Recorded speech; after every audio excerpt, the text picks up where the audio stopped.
It's official. So unless you've seen the one short I made about it on my channel so far, you may not be aware that I am a huge Legacy of Kain fan. I've been following this series ever since I first learned about it, and I was one of the first people to jump on the hype train when these remasters were announced. So you can imagine how honored I was when Raina Audron, longtime fan of the series and the director of the remasters, agreed to sit down and have an interview with me. It was very exciting, and the very first interview I've ever conducted, and so I decided to reach out to a primarily Legacy of Kain related YouTuber to conduct the interview along with me, to help keep the flow of the conversation going and to keep things from getting awkward. I think it went pretty well, and now I'm going to present it to all of you. I hope you enjoy. Hello everybody, it's official here with Ben from Kaiju Post and Raina Audron, the director of Legacy of Kain Soul Reaver 1 and 2 Remaster, and most recently, Legacy of Kain Defiance Remastered. How are you doing today, Raina? Yeah, good. Excited to be here. I was really looking forward to speaking to both of you. It's a great honor. Thank you so much for inviting me. Oh, don't mention it at all. It's just an honor. It's just an honor to have you. It's an honor to have both of you here. So when I first proposed this idea for the people who are going to be watching, Kaiju Post was not involved at all. I had the thought later on, after I proposed the idea of an interview, to have him on, because I just figured with how much of a Legacy of Kain geek this guy is, he'd jump at the opportunity. Originally, he rejected it because of scheduling issues, but then we made it happen. They made it happen. He's got some great people working with him. A chance to talk to Raina Audron. I mean, come on, you guys. How could I possibly pass that up? There we go. Got it out. I'm flubbing. I'm out here flubbing my lines too. Okay, so as you can all see, I am recording this from the Sanctuary of the Clans. I was going to ask how's the weather over there, but I don't know. It's completely sealed off. I'm in the fire shrine in Janos's house, just a few feet down. Yeah. So I just want to say there's this ghost that keeps showing up every so often. It's talking about Kain has to die, yada yada yada. I'm like, oh, okay, all right. It must be hard to work with that here whispering in your ear constantly. Listen, you just tell her you'll send her back to hell and she'll go away. That's all you have to do. Oh, okay. Back to hell, demon. That probably wasn't right. Okay. Let me go ahead and get my questions pulled up here on my phone. Okay, so the way I would like to start this interview off is I just want everyone to go around, first introduce themselves, and then talk about how they got started with the Legacy of Kain franchise. Since this is my interview, I'll go ahead and start. So everyone who watches this is probably already going to know who I am because it's going to be on my channel. It's official, and my start with Legacy of Kain, strangely enough, was in the 4th grade. I was the weird kid who liked Dragon Ball Z, so all the sports jocks were always making fun of me. But I had one friend who shared my niche interests. Yeah, Dragon Ball's real niche. And he told me about a game that he had, because I was a Nintendo kid at the time, so I was playing Super Smash Bros. And Mario and Sonic the Hedgehog. And then he tells me about this dark, gritty vampire game where you can rip people's throats out and suck their blood. And I was like, you're going to have to show me that. The next day, he hands me a GameCube copy of Legacy of Kain Blood Omen 2. And that was my introduction into the franchise. And fun fact, Kain was exactly how I pictured he would have looked like, except for his hair color. I pictured black, but it turned out to be white. But otherwise, picture perfect of what I thought a vampire should look like. Awesome. It's really cool. I mean, not many people started with Blood Omen too. So yeah, I wonder, like, how did it shape the view of the rest of the games when you play that one first? Blood Omen 2 is how I like to get people into the series, because if you start them off with the worst one and you can sell and if you can start them off with the worst one and you can sell them on it, everything it's just up from there. It's just up from there. Only gets better. Yeah. So although I of course still have a special place in my heart for it, I still enjoy going back and playing it, although to be fair, I haven't actually properly beaten the game in years. But I don't know, it took a long time before I actually got to play Soul Reaver or any of those games, because up until the remasters it was such a hard game to get a hold of. Yeah. Let alone to play comfortably. Yeah.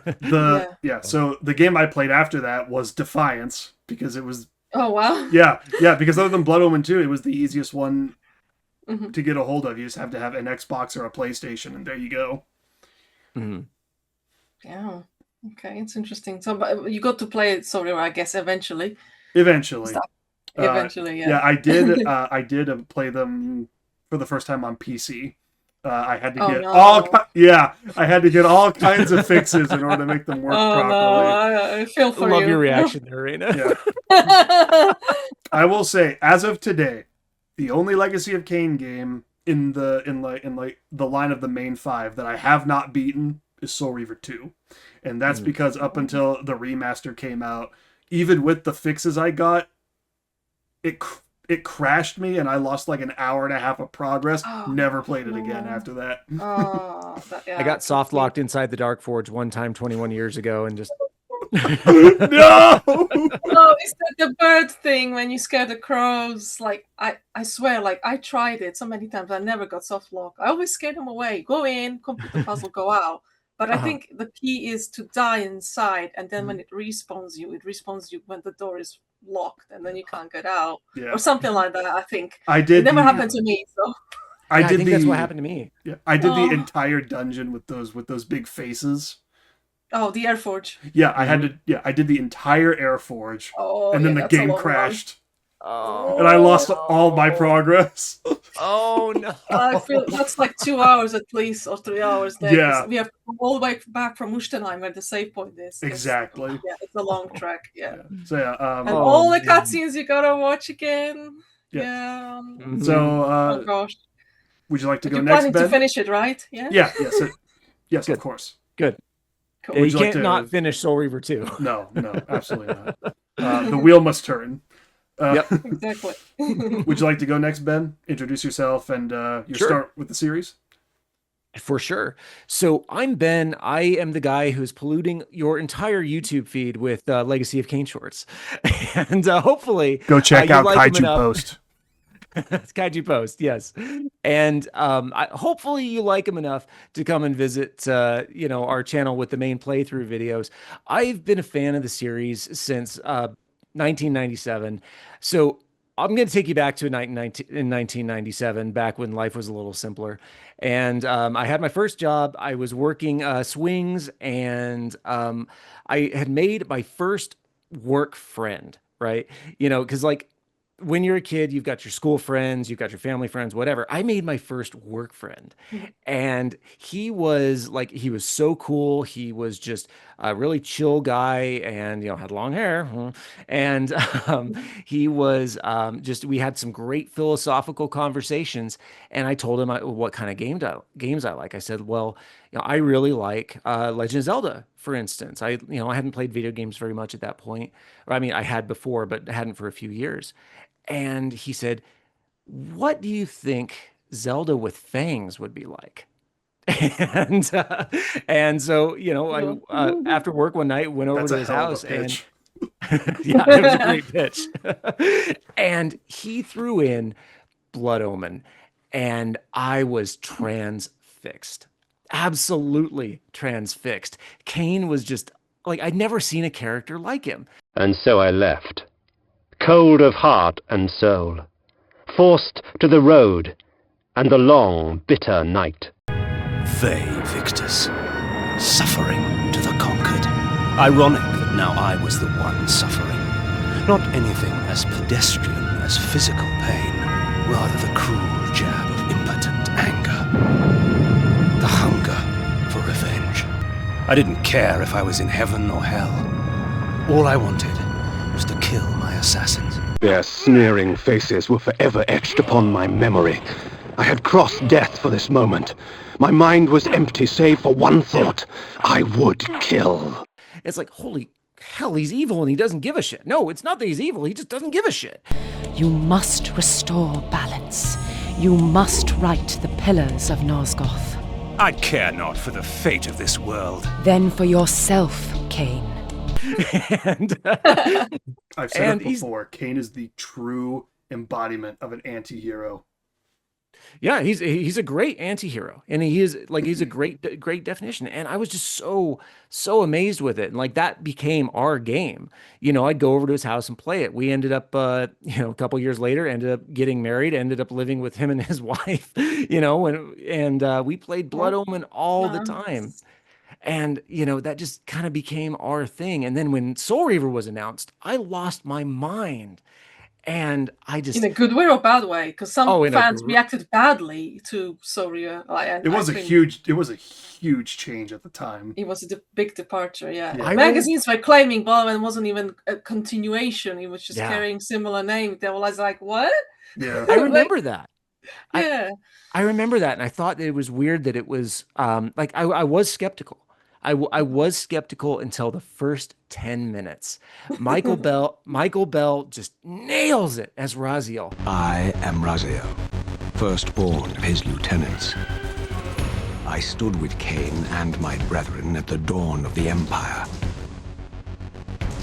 I have served him a millennium. For my transgression, I earned a new kind of reward.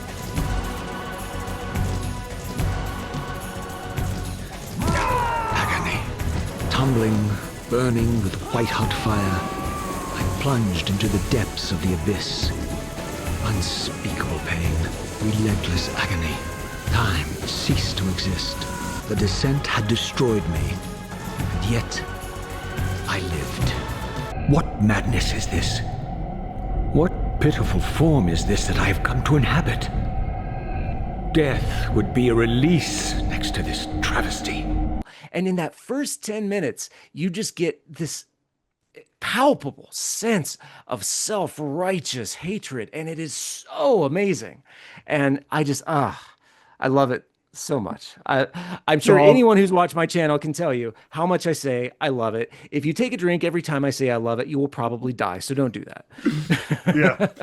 To all you people out there who are lambasting Ascendance before it even comes out, people hated Soul Reaver too before that hit the scene. So that is true. Maybe keep an open mind. Keep an open mind.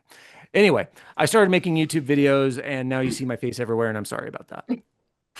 I love seeing your face. Thank you, Ryan Reynolds. It's a refreshing change, because we had not too many big faces, until like more recently. I'm really glad that more streamers and YouTubers are picking up LOK. I don't think there's enough of us. So I'm definitely going to start covering it on my channel here soon. This interview is probably just going to be the start of that. Oh, okay, that's great. I'm so excited. Yeah, awesome. We want to keep the conversation going. Keep people talking about Legacy of Kain. All right, thank you, Ryan Reynolds. Now, Raina Audron, would you like to give yourself a brief introduction and how you got started with Legacy of Kain? I guess I'll just go briefly because I think I talked about this quite a lot in my interviews and previously. So like Kaiju, I started quite early. I think I was 12 when I first saw Reaver in the magazine. It was one of those PlayStation official PlayStation magazines which came with the demo discs, and it was on the cover as well. It was promoted quite heavily. It has huge previews, like 10 pages previews. I was like reading the text in Czech because it was a Czech version of the magazine. That was really fascinating because I used to play Tomb Raider 3. I really loved that game. That was one of the first. It was my first PlayStation 1 game, and I really enjoy like the 3D platforming. And I also like Spyro, the Dragon, and Crash Bandicoot. And this was something else. This was something more, darker, more mature. I was only 12, but it caught my attention. I didn't speak English enough. And it just, I guess, sparked interest in learning, a new language or get better at it. Play the demo. I was like, oh my God, this is so cool. Like you can glide, you can swim, you can fight, these zombie vampire things with your claws. With Tomb Raider, you just shoot. So it was really refreshing kind of different kind of control scheme. It was on tank controls, so it was like felt more liberating, I guess. You had more freedom. Yeah. And then I saw the Sanctus Christus video, which is basically the trailer for Soul Reaver, and it's like it became, to me, it's like a legendary video. Like if I ever, awesome. I'd read it so many times, like in many iterations of the games we had, like the beta versions and now the remasters as well. It's just one of those things. Like it's so inspirational, and it's sometimes like listening to that music still brings a tear to my eye because if I think back in 1999, it's myself, and I was just playing the game every day religiously, like. Even just after finishing it, I just played it for another 3 hours. Just go through all the areas, listen to the smashing music by Kurt Harland. Absolutely love it. There's nothing else like it, I think. When you have Ozar Midrashim, and it just makes the whole album of that kind of sound. Like, yeah, and the whole soundtrack of Sorry was basically based on. Yeah, I have it too somewhere down there. Yeah, thank you very much. And absolutely, that's one of my favorite music, and I don't think there's anything else like it in game form. So just Sorry became the love of my gaming life forever. I think it's still on the top of my. I know it's for so many people which are 2000s and earlier, like it's very outdated. But to me, it's like the ultimate game, which got me where I am right now. Yeah, so it's probably still top 5 all-time favorite franchises for me. Yeah, totally. Yep. So now we're here. Here we are. Yeah, it just has a charm. It has an unmatched aura. There's no other series out there quite like it. Yeah, and it's actually funny thing. I don't like any other vampire series, just that one. Really? It just happens to have vampires. I really don't care about the vampire part, but it has a unique take on vampires, and I'm not really interested in any other kind of vampires. There's no other vampire game where we're like, oh yeah, I really want to play it. Not really. Not even Castlevania? Like, I have not. I played the 2D ones, which are okay, but it's not like I will become a huge lore nerd into it. Like that's okay. That has the depth for me, but I haven't really. The thing is, you kind of need to choose one game and you really get into it, and then okay for absolutely. Me. You don't have time for anything else because otherwise you could just. I understand that. I'm the same way. I enjoy Castlevania. I think it's fun, but it's not Legacy of Kain. Yeah, Legacy of Kain is what sticks in my brain, and I can admit I'm gonna rhyme accidentally. Oh. No. I can admit too, even as a massive fan of both, Castlevania can still very easily be compared to other vampire franchises. It still carries a lot of similar things, but Legacy of Kain is so unique that you cannot just call it a vampire series because there's so much more going on with it than that. And even the vampires themselves are so different. Yeah. It's my favorite pseudo-Shakespearean vampire time travel drama. Yeah. There you go. Yeah. I love that. Yeah, awesome. So we can just go ahead and dive right in. The first question I've got here, I'm curious because I believe before the Soul Reaver 1 and 2 remaster, you had already worked on the Tomb Raider remaster. Yes. So did that kind of give you a foot in the door? Who approached who about directing the remaster? Was it your idea? Was it Crystal Dynamics or whatever company was working on that? Neither really. Basically, I think it's all stemmed from my texture work. It was like past 2020. It was like almost around the COVID time. I was really heavy into doing textures and mods. But until then, I did a few smaller indie games. But it was when I started modding textures that's when I was like, okay, I really love this kind of work. Yeah. And when I released the Soul Reaver fan remaster, the HD version for the Dreamcast version, and it took me a year on my own. It was a huge drag to do while you're doing a 9-to-5 job. You go home and then 3 hours of texture work each night. Yeah, that perfectly understandable. That's why it took a year. It took a long time, and ever since then, I guess there were plans in motion by powers to be. They wanted to do Tomb Raider remasters. I'd already done some texture work, so I got hired for Tomb Raider, first, with the notions that there might be something more. So there was already a potential idea for the Soul Reaver remaster while you were working on Tomb Raider, or perhaps because basically yes, that's correct. yeah, so they basically hired me so I could then seamlessly go to Reaver. So I will do both projects, and at some point I did do both. I was a very stressful period of time when I was still on both projects. That's so cool. I can't even imagine. So cool though, because the Soul Reaver remasters, they came out like what? Like only like a year ago, like a year or two ago. December 2024. Yeah. Yeah. 2024. Came out on my birthday. Yeah. Well, that's a couple days insane. before. Yeah, that's insane. So all of these people who have been talking about just nothing ever happening again with this franchise, but you already kind of had the knowledge while you were working on Tomb Raider that this is going to be the next thing. Sitting on that must have been insane. You can't tell anyone because of obviously the NDAs and stuff. So it is a bit, you're like, oh, you see people say, oh, I wish there was something. Oh, I wish there was a remaster. There's this and that. And I'm like, you're just sitting there watching these comments and, you can't say anything. But like when it actually, got revealed, then, it's a big sigh and big relief. Like, oh my God, finally everybody knows. But there were a few leaks about it.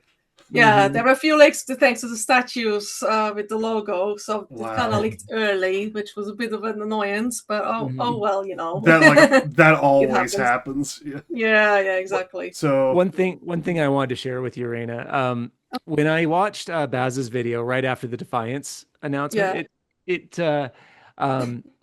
crossed my mind that he looked like a dad who was finally able to tell his kids that they're going to Disneyland for the first time, and he's been keeping it for like years. Yes. Yeah. That's so fitting. That's so fitting.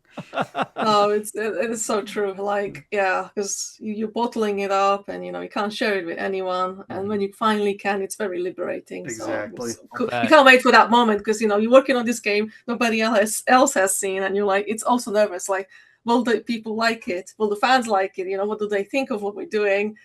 Yeah, it was definitely exciting. For the most part, it seems like they have been very positively received. So great job on that. I'm really happy about that. So thank you. Absolutely. I would call the community reception to Defiance Remastered rapturous, personally. Oh, you're kind. So thank you. I don't think it's any sort of exaggeration to say that you have been the linchpin keeping this community alive for so many years, even before. Yeah, of course, even before these remasters. So, on that topic, can you tell us a little bit about the Ancient Dens website? Yeah. I actually don't use it as often these days because I'm so busy with the game dev, but it's basically all started with my actual YouTube channel because it all stems from there. It was 2007 when I founded it. And it's basically, there was, I don't know if you remember, 2007, I don't think there were any LOK channels at all. I think I was one of the first ones which kind of chose this topic, and my first things were like exploration of Soul Reaver, like because I played it so many times and tried to get to places you're not supposed to. Yeah. I exploited the flying cheat or flying maneuvers. Baz still can't do it, by the way. I tried to teach him. it's a very particular way of like, I don't know. It's like kind of muscle memory for me, so I can pull it off pretty much easily. But yeah, he can't do it. But basically, to get to places, to the cut content in the lost levels and stuff like that, like these ledges which are around the area, so you can see them, but you can't get up there. I was like always fascinated by this, and this is all thanks to Ben Lincoln and the Lost Worlds, because they're my huge inspiration. We got Dawn's Gothic Realm, Dark Chronicle, and the Lost Worlds. I call them the three pillars of our community because we stand on them. They are like base, like they're the guardians, but really, we wouldn't be here the without guardians their work. Of the franchise. Exactly. So yeah, Ben especially has been such a influential person to me because he unearthed so much. And I was always fascinated. I wanted to dig deeper. I wanted to know more. I wanted to see those beta builds. He was posting screenshots of. I was like so fascinated. Like there must be some more. And then also the voice files on the disc. Obviously reveal the cut bosses like the priestess and Terrell. Yep. So yeah, when we got the actual alpha disc in our possession, it blew my mind. I was the first one who saw Terrell. And I was like, oh my God, it's Terrell. I was shouting like, oh my God, it's Terrell. This is what he looked like. And I was like, oh my God, that's his his face in the credits. You can see him, but we didn't know that was him back then because we never Wow. knew what he looked like originally. And yeah, it was That's just mind blown. Like, and then we saw Priestess. Everything was there, and I can't believe they built this, and they had to cut it like I think it was early April 1999 when they knew they couldn't finish on time, and it must have hurt so much because I know it for myself. Like when you do a game, you have so much bigger ambitions, and you wanted to put so many things in the game, and you end up like cutting quite a few because time constraints and budgets and whatnot. So it is kind of like they had to gut their own baby really badly to actually ship a decent game. But I made this. They did it. They did do it. I made this joke to Ben before the interview started, but when I'm in a cut content competition and my opponent is Legacy of Kain, that's a fight you're not winning. So that basically it's this love for the cut content and undiscovered mysteries, which kind of led to funding my channel. And then maybe I can write something. I used to write for magazines, like reviews and more factual stuff. So just basically writing.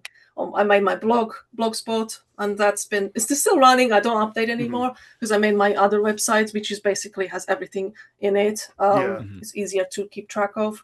I don't have time to write blogs anymore. So it's busy times, but good busy times. So that did kind of answer one of the later questions I had, which was about your relationship with Ben Lincoln and the Lost Worlds website. You kind of went into that with this question. So I'm going to kind of ad-lib a bit here and ask one that I realize I didn't have on here already that shouldn't affect anything. It shouldn't be anything you can't talk about. It's mostly about all the extra like text blurbs and stuff you added into Defiance, like all the item descriptions and all that. It's one of our favorite things about the game because it adds so much more flavor. I kind of lose my mind about it a little bit. I'm so glad. I was thinking, will people read all that text? We are reading all of it. Thank goodness. Yes. Yeah, out loud. We were reading some of them earlier. I was reading I was reading the description for the Kain outfit that was a cut concept from the Shifter game, and I was joking about how it implies that Legacy of Kain exists in a multiverse setting because you can use the chronoplast to see alternate realities. Like it's multiverse now. The power scalers, get on it.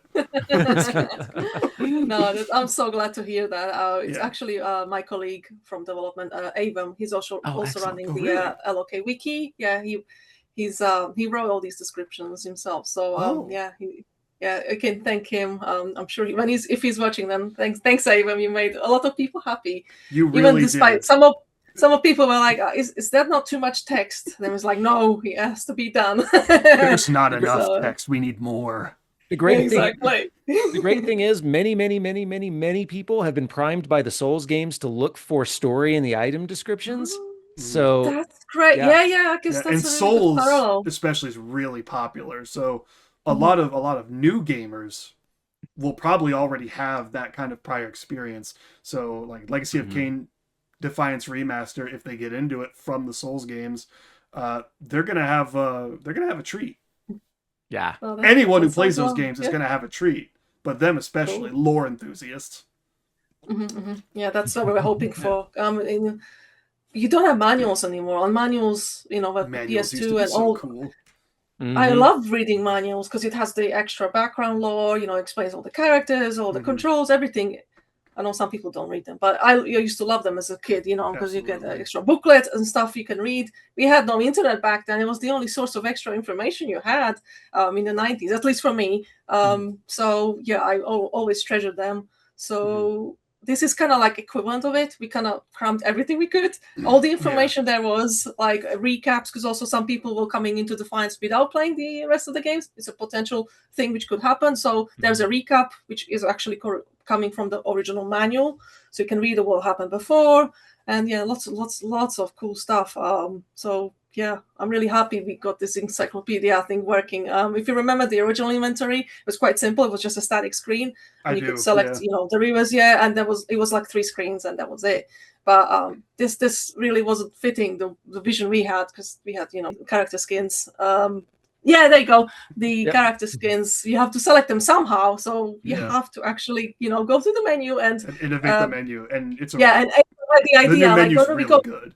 Why don't we go back to the rig menus? It also ties back to Soul Reaver, Soul Reaver 1 and 2 especially, very simplified UI. You just, press the button, the select button, and hit the rig menu. So this kind of like throw back to it. I know it's a lot more complicated now because a lot more things to look at and read. But basically that was the reason.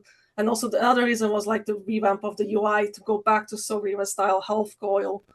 But if you don't like it, you can just press a button and you can still have the original stuff. So yeah, absolutely. Yeah, exactly. So do you want to go ahead and ask your first question, Ben? Oh, sure.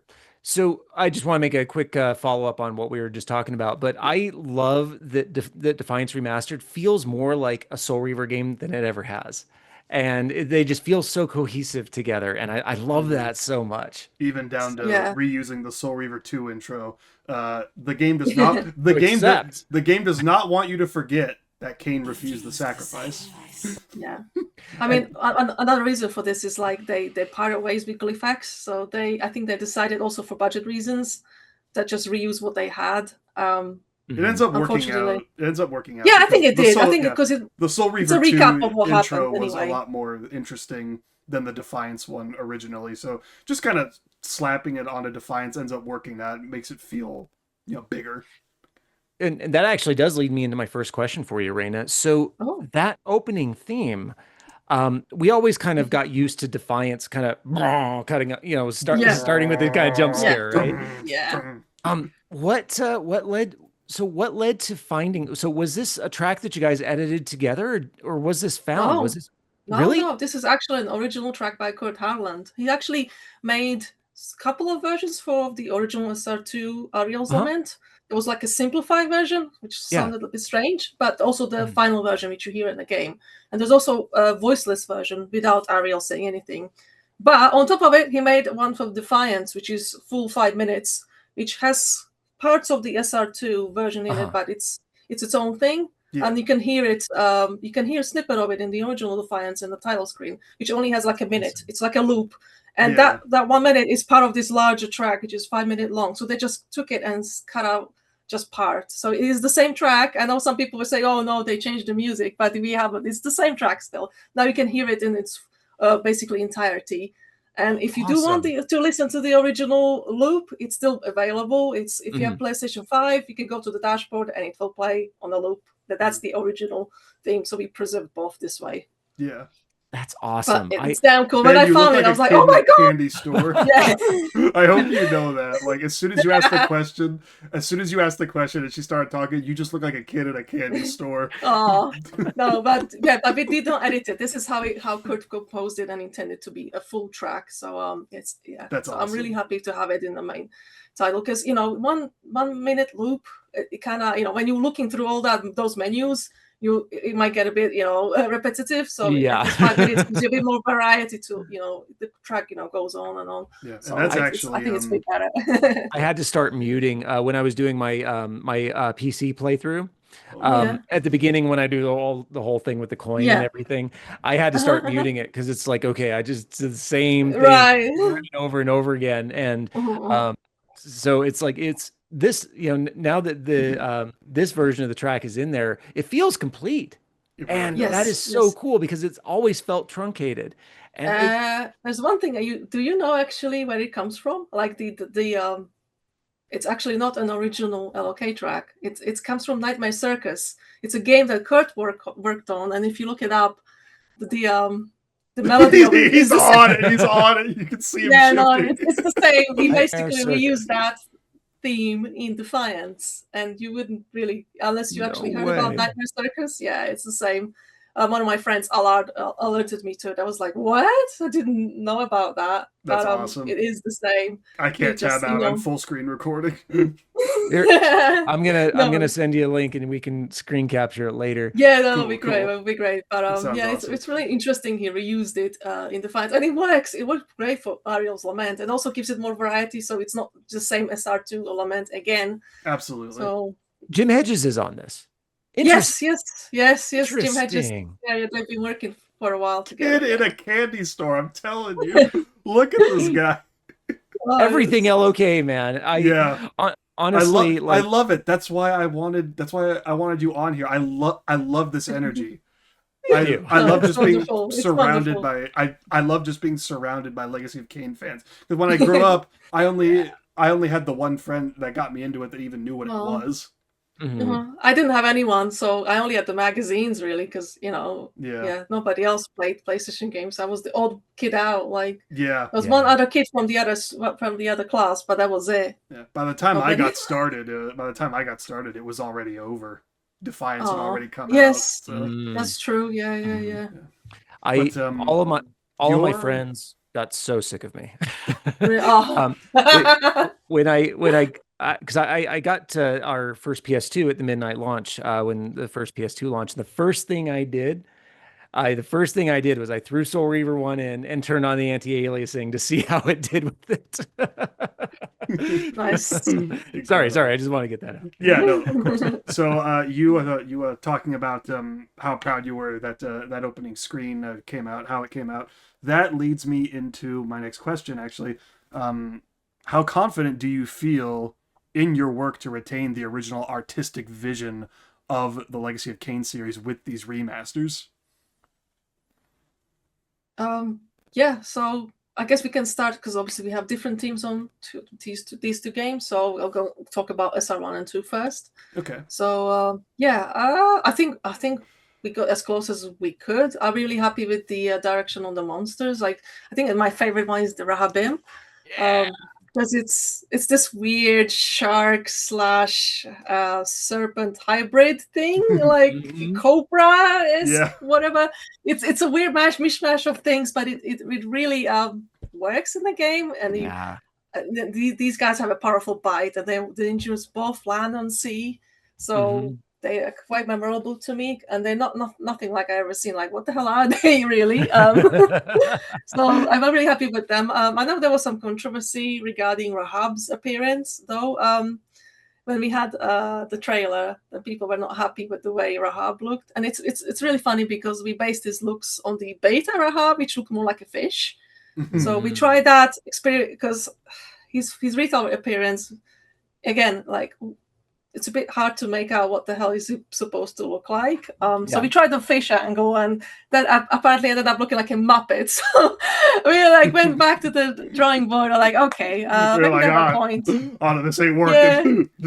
Yeah, so this ain't doing it, guys. But the same, the original devs had done the same. They've done this fish Rahab, and they were not happy with it either. So they redid his head and retextured him, and I think it ended up looking much better. So we did the same and ended up in the same conclusion in the end. So I think he looks much more menacing in his current form. I have a follow-up for you on that, Raina, if you don't mind. So as you've been working on these remasters, have you kind of come across any other situations where you run into a problem or you run into like a design decision, and it gives you some insight on what the original creators, what they ran into? It's like, oh, that's why they did that. Have you ever had any moments like that while you're working on this? I'm sure there's plenty. I mean, I think Seraphan Raziel is another one. We discovered a beta Seraphan Raziel, which looks a lot different than the one in the final game. And it's like almost basically plastered face of the vampire Raziel from SR1, from the SR1 architecture of his face. And it looks a bit silly, but they had trouble because obviously they had limited amount of polygons, and how do you make a good looking face? I think they really pulled it off with Raziel and Kain. Like that, those models look amazing for PS2 graphics, like, and also the lip sync stuff they've done for them. Like, wow, that's top notch. Even now, I'm like, they're really great.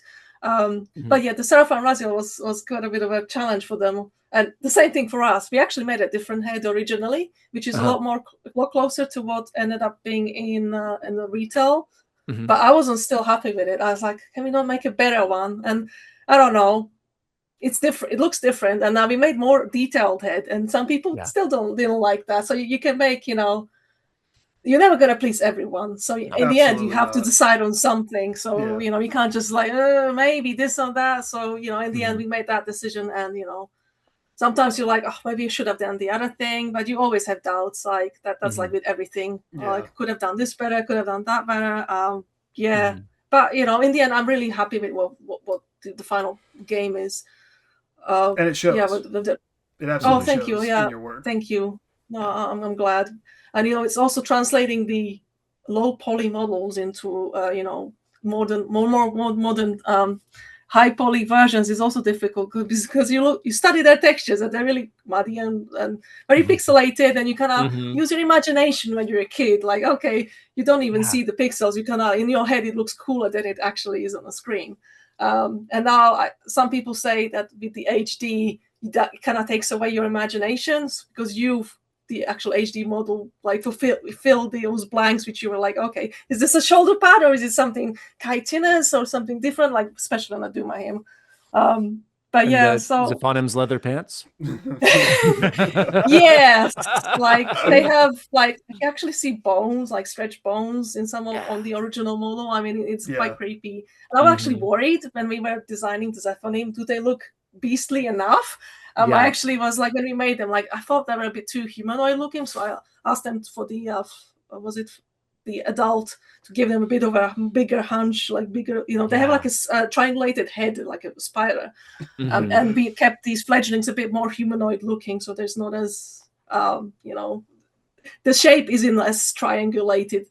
In SR1, everything, both models look very similar. So there's a bit of a difference in our one. But yeah, it was really interesting, and it was really cool. I have to apologize, guys. My eyes might be darting a little bit. My monitors have now decided that it's time for a firmware update. Oh no! So I can hear you, and I'm going to pretend like I see you. You can't see us. But you can't see us right now. Okay. No, my monitors are off right now. It's hilarious. I'm looking. It's okay. I'll pretend like everything's fine. Yeah, no. I'm looking between here and my phone because I got my phone open to the questions because I had to figure it out. I had to figure out, like, right as we started the interview, oh, wait, I can't look at the questions on my computer because I'm full screen recording. Shit. Okay, so multi-monitor.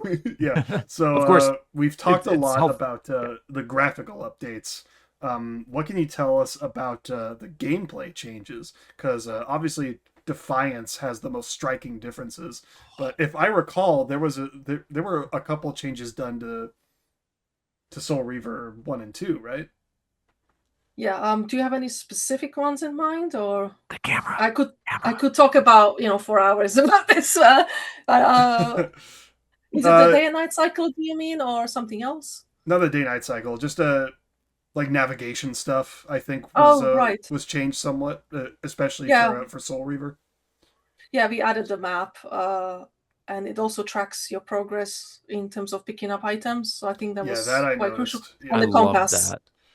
It's funny because the original game gives you compass directions from the characters. So as a kid, you kind of have to listen and pay attention. Like, okay, where's north? Well, you have to orient yourself. Like, it's a proper, like, somebody drops you off in the middle of nowhere, and now there's like, go north. And I was like, oh, shit, which way is north now? So it's challenging in that way. And then you've got Soul Reaver 2, which gives you the compass on screen, and you never end up using it because it's a corridor and there's nothing to explore, really.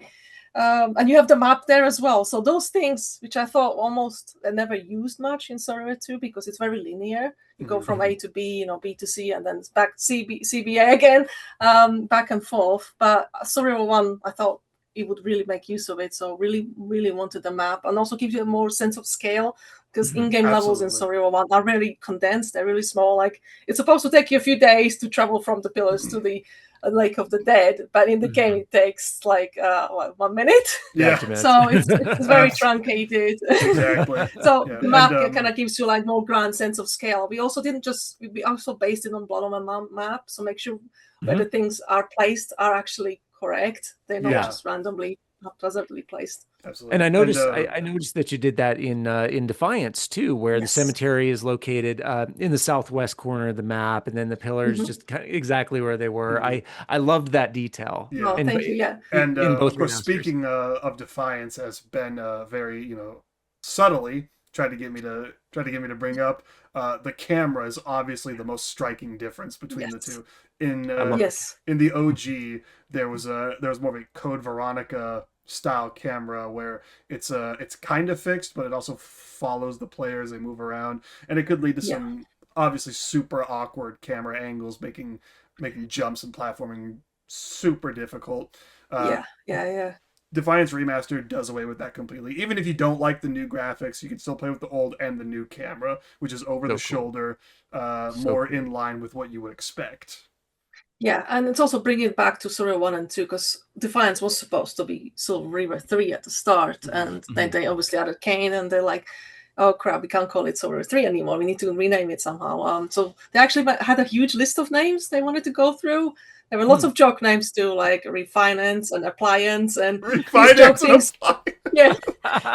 Those things appear on the bottom of the screen in the dev build, and they have a big list, like, I don't know, 50 of them. And every time I play, it's something funny. Listen up, Crystal Dynamics, listen up. We need Legacy of Kain goes to the DMV now. Well, after this call, I'm jumping right into Illustrator, and I'm going to make Legacy of Kain Appliance and Legacy of Kain Refinance. I'm doing it. Yeah. Also, no, they had a great sense of humor, and they actually went through many names. So obviously they said, I think we agreed Defiance was a really good choice in the end. I think they were even toying with Legacy of Kain 5, LOK 5 title for it, but they didn't use the number 5 in the end and just went with, the more simple. More proof that you should play Blood Omen 2 first, Ben. Hey, I didn't say my machete order was perfect. I just said that's the way I preferred it. It's the narrative momentum. But yeah, the original Defiance, even from me, I mean, you can get used to the camera, the old camera, and if you play it, you will. More or less you'll adapt to it eventually. You accept it, and I'm a big Devil May Cry fan, so I didn't have that much problems. So I'm used to fixed camera angles, especially the Devil May Cry 1 and 3. One of my favorites.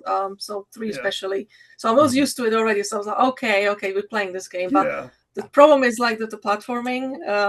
There are first some sections there. It gives you really poor viewing angles, and you can end up in water.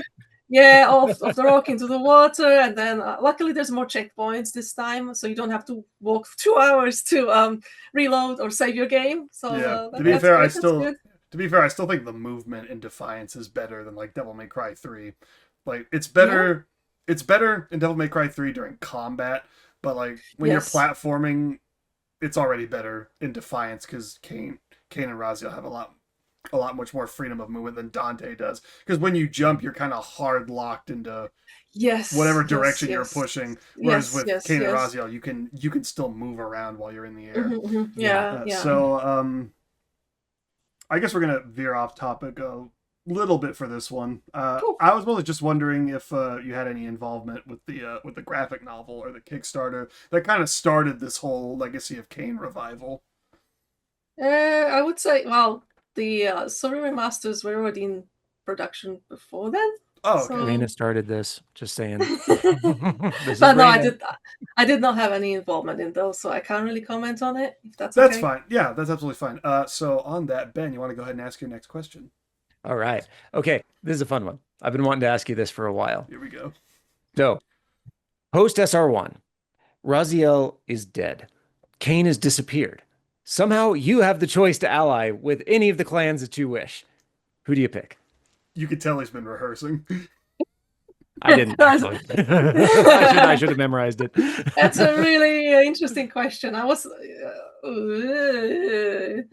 It's funny because I do really like Terrell, and I do joke that I'm like Terrell because I have quite sensitive hearing, and I'm short-sighted, so I'm just like a Terrell, really. So I guess you can say, I don't have telekinesis yet. I'm trying, but it might take me a few patient cycles to learn. So, what about you, Ben? What would you? Ooh, okay. So Raziel dead. No, I know they're exterminated or worse. Oh, geez, Nosgoth lore.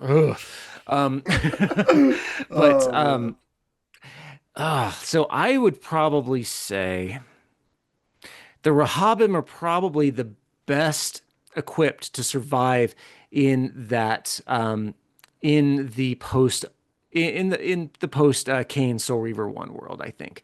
I think the Rahabim probably had it set up, probably had the best setup. They probably had the best chances of survival. And except for that one that got stuck in the human city somehow. Oops, poor dude. that poor sucker. He's just out here like. I mean, he is not the worst off vampire that you find in the human citadel. I will say that. Yeah. That poor Duma him in the middle of the pool there. But no, I'd probably have to say Rahabim. What about you, Ty? Ooh. I gotta go with Rahab. Yeah. Oh, cool. Water is like 80% of the planet. I would very much rather not be weak to it. You notice how none of us said the Melchiam. That would just no, thank you. Yeah, I don't Just think that's tossing not shade. Oh, are they so debased as to recruit fledglings from those corpses here interred? Yes, they are. Incredible. Oh God! I actually have an anecdote with this one. One of the yeah. archival material mentions Oh no. that this line you just said, interred. Uh-huh. Some people or some testers thought it was saying this is not right. Why does it say interred as in TURD? Yeah, that was very awkward. Yeah, I was like, oh no, that it's interred. No, it's not Interred. That. That's peak fiction. That's peak What a right switch. There. That's peak right Yeah, there. no, it's awesome. So before I get to my next Oh, question, I just thought of something that I've got to know if you know about it. There was this really hilarious Twitter account that I wish was still active. It was called Big Daddy Kain, and he posted memes all the time. It was some of the funniest stuff you've ever seen. Did you ever know about it, or do you even know what I'm talking about? I'm not sure. Maybe kind of rings a bell, but they're not active anymore, right? I don't think No, they're not. No, I don't remember. I will have say the started account- using Twitter more recently-ish. I will say the account is still up. You should definitely just scroll. This guy's stuff Ben is already on it. I'm on Ben, it. yeah, this guy's stuff Justifying was my presence. I'm on it. this guy's stuff was so funny. I remember one particular thing he posted was like, "I love all my sons. Raziel, Rahab, Dumaha, looks at hand, Tyrell." It just posts stuff like that all the time. It was so good. I wonder if I follow it. But yeah, it's too bad they're not active anymore. Yeah, it's such a shame. This would be such a perfect time. Wow. So, for my next question, I'm just gonna read it verbatim. Sure. The remasters, of course, feature a ton of additional content the base game didn't have, and that of course goes for both remasters. What went into the decision making for what to put in? Was it just a let's cram in everything we can sort of deal, or was it well, let's cherry pick this, leave that out? How did that go? Well, I guess like with any game, you have big ambitions, and then I think one of my friends said, like Daniel Kuboko, like you cut that thing in half, and then maybe another half, and you end up with like a viable piece of game. Like, okay, we can actually ship this part, but at the start, like obviously we started with the camera, like that was like a cornerstone of it, and it wasn't just like it was done within like a month and that was it. It was like continuous work on it and improvements, because obviously there's lots of problems with the camera suddenly changing. Basically, all the levels were not made for it to be viewed from certain angles, and like very first area when you go underneath the balcony, which you climb up just a few seconds later, there's the overhang. It doesn't have a double size, so you just see through it. Like the original game wouldn't let you see it, obviously, but there's a lot of situations like this. They're just huge gaps and things you don't see, jagged edges. Like they basically, it's like a huge giant set piece, the whole game. Like it's like almost like in a theater play. Everything's kind of fake-ish. If you look behind the curtain, like, oh my god, you see all the it's just all set up for the one angle, which is like they chose to be perfect. I think I remember him speculating about that in one of his videos. Yeah, so everything's set up for that one look, and obviously we kind of destroyed the illusion by changing the camera, putting it behind the character. So we kind of made a decision like, okay, we cannot just leave the levels looking like crap. Like You're like, oh shoot. I mean, we could have just left it for preservation purposes, but then it will look bad in HD, and obviously the original also, because if you can switch the camera at any point and also switch the graphics at any point, it will affect both modes. So Yeah. we decided to fix it all up and basically start patching up the levels. And it took a long time because there's a lot of things you don't see. And also we have photo mode. So photo mode you can bring anywhere. That was another big thing. I'm addicted to photo mode. Oh, that's great. I'm addicted. You've seen some of the photos I put in the Discord already. Yeah. People have been taking amazing screenshots. I mean, like, I'm so always it's so fun too. Like, as you can obviously we have photo mode poses this time, and there was a thing. I wanted to improve the photo mode since this Reaver 1 and 2 because it was quite basic.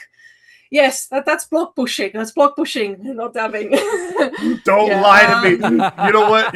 You never answered me in the Discord. I've got you here right now. You can answer me. You picked that pose on purpose, didn't you? Don't lie to me. Well, we got her, guys. We got get in the comments. I had to pick the most coolest ones, and the problem with the poses is because his ponytail and the cape is kind of.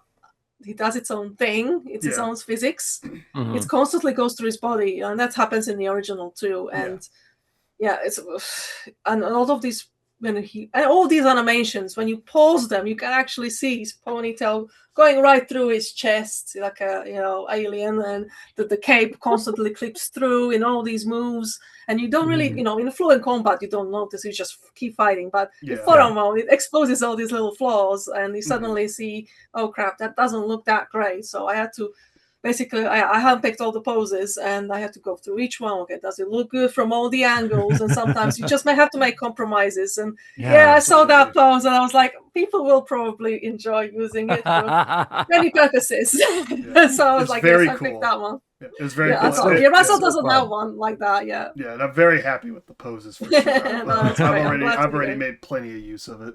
So awesome. It's so fun. I actually didn't know about the poses until Ty told me. Until he showed me the dab pose. I was like, wait, what? I'm telling everyone about that. It was intentional. I just can't prove it, but I know it.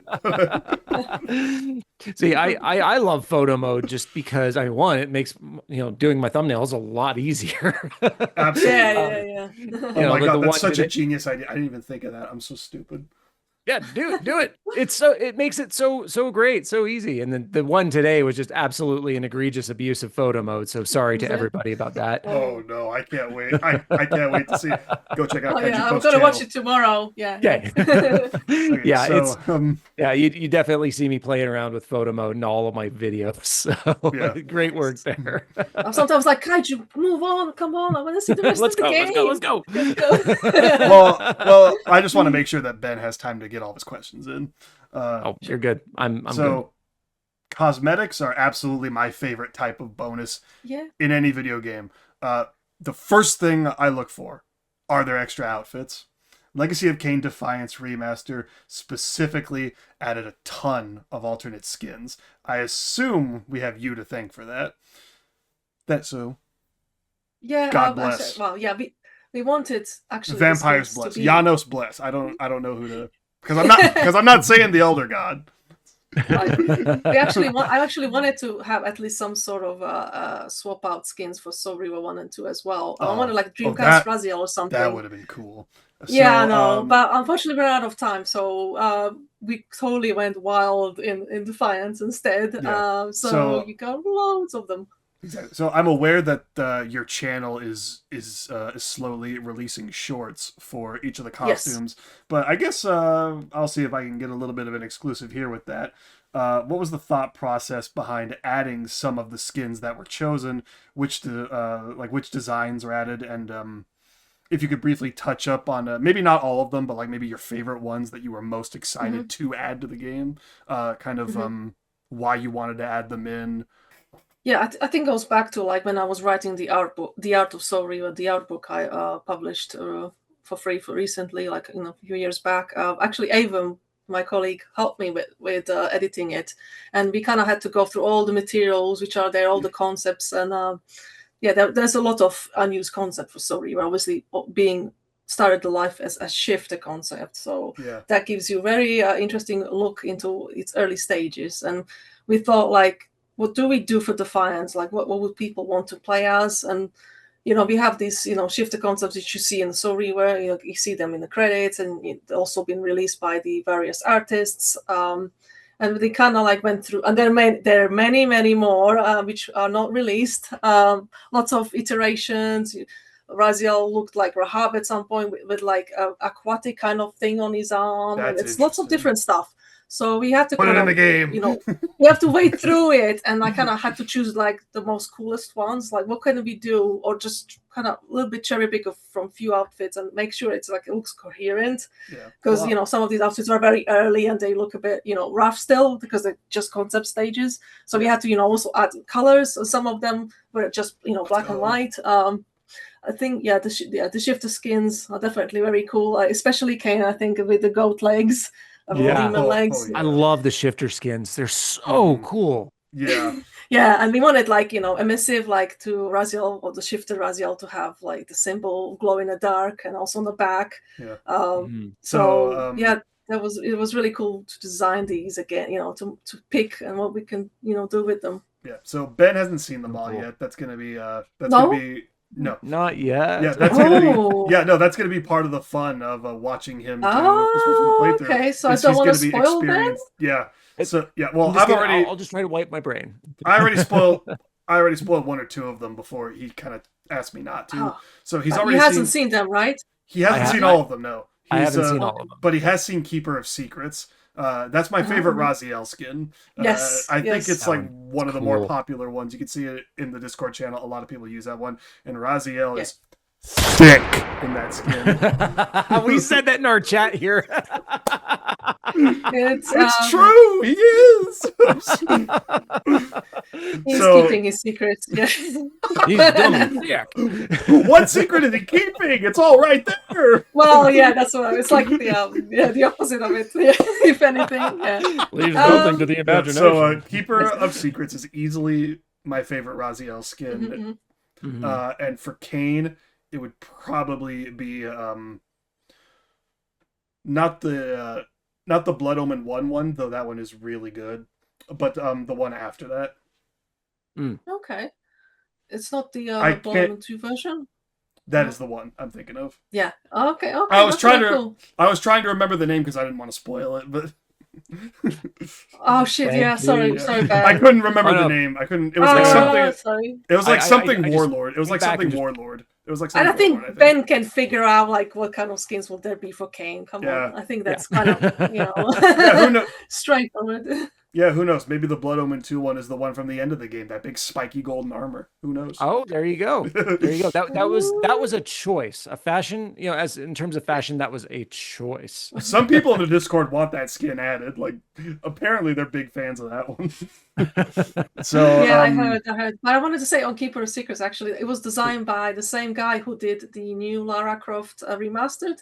It was done by Konrad Majewski. Yeah. You're saying if we got a remaster for Legacy of Kain, Raziel would look like that? I need it now. No, he did a phenomenal job. So he's done ladies mostly. So I think he showed his range. He can do like monstrous beasts and a good looking, he's kind of naked. So it was definitely interesting. Yeah, just a little right. If I can ask a quick follow-up, who designed the Ascendant skins?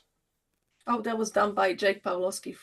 He works for Bitboss on Ascendance, so those were done by people. Okay, cool. So for my next question, how were the lost levels preserved and then put into the game? Right, so like any project, Crystal or just in general, you store data on your server. So basically, there was this imprint of the server, of the game on the server, and there's a lot of data in it, as you can imagine. And also over time, you got lots of digital media, or physical discs, and there's this basically archive. If you've seen No Clip documentary about LOK, Danny from No Clip, I'm actually part of it too. They explain about how they got the archive tapes and they have the Betamax, zip discs, floppy disks. It's a huge treasure trove of Highly things. recommend. Yeah. Highly it's- recommend it's- that documentary. It's a great documentary. And if I'm not mistaken, I believe there are explorations of each of the lost levels already on your channel.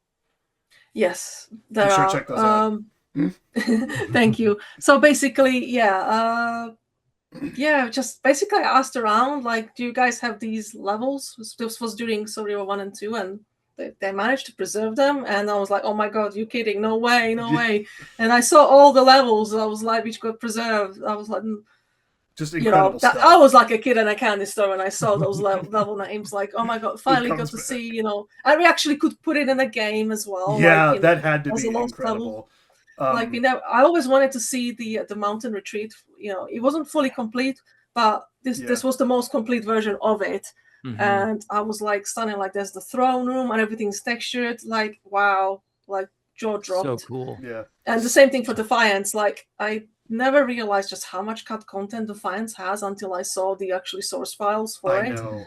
So they worked on a lot of things, because the first year they're basically iterating on what to do. They started with the, it should continue straight after Survivor 2. So they started, the Water Forge. Yeah. That was done first, I think, one of the first levels, and the Stronghold, also trying to redo it. But then they find out they basically kind of pushed PS2 to its limits. So they had problems, I guess, loading those giant areas, which were like this giant single room. And Survivor 1 has really these small corridors which interconnect. But obviously, even on PS2, they probably found that the frame rate wasn't the best. Probably some technical issues in general. And there was lots of things going back in the background, managers changing, and then decided to go on this new direction to make smaller, more condensed levels. Also, they had the camera, the switch to the Devil May Cry style of camera, which doesn't really work for giant environments.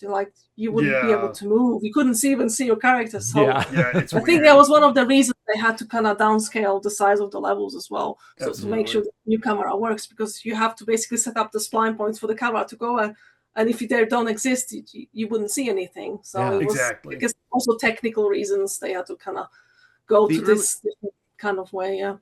The early Seraphan Stronghold is just mind-boggling. Yeah. Ty, did you explore? Did you go? Oh, the cave? No. Oh, dude, you need to go look at the caves. There's this valley which leads to the underground parts. It's look for a part where Raziel can go and Kain can't. Okay. So check it out. So I'd have to shift. So awesome. No, you don't. No, you don't shift. Okay. Basically, Raziel can swim. That's the hint. Like, find this area with the where you can swim. So, but it's these lost levels. I wish we got the proper Water Forge, but obviously we didn't. It's also interesting that Citadel was meant for Kain originally. Kain was supposed to fight the Guardian Revenants, not Raziel. So they were supposed to be possessed by the Hilden. So it's really interesting. That this was very early on. So when they added Kain, they had Kain go to the Citadel only, and then Raziel had the Water Forge and the other forges, which were separate giant levels. But obviously this had all to be scrapped, so they both went to the forges, the smaller forges, in different eras. So and that's another thing with the remaster.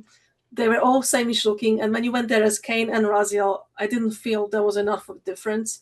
So Kain goes there in the past. Obviously, it's snowing and it's frosty, so I added snow into each of them. Like, there's falling snow through the opening, which wasn't there before. Nice. It snows when he gets there, but suddenly when he is in the forge, inside the forge, it doesn't. Like, I don't understand. Anyway, so small embellishments like that, just a little tiny bits. Also tweaked a bit of the fog to feel more cold when Kain is there. But Raziel's ones are still the same as it was. It's just Kain gets a slightly different experience. Also, the music changes to Janos' Retreat. It's one of those vampiric tracks which you get only in SR2 when you get to Janos. And I thought it was quite apt because it's obviously its vampiric origin. And also to get rid of the Dark Forge theme, because that plays through half of the game in the original, and I love it, but there's a limit. But yes, no, I think it's really great in Vorador's Mansion, and I wanted to use a different track for the Forges, but there was some technical issues, so it plays there as well. But it's all based on Vampiric Origin, and everywhere else is something else. But also originally it played for Kain as well in the Pillars area, and Raziel had Cemetery track playing there. Like it made no sense. It was a bit strangely arranged.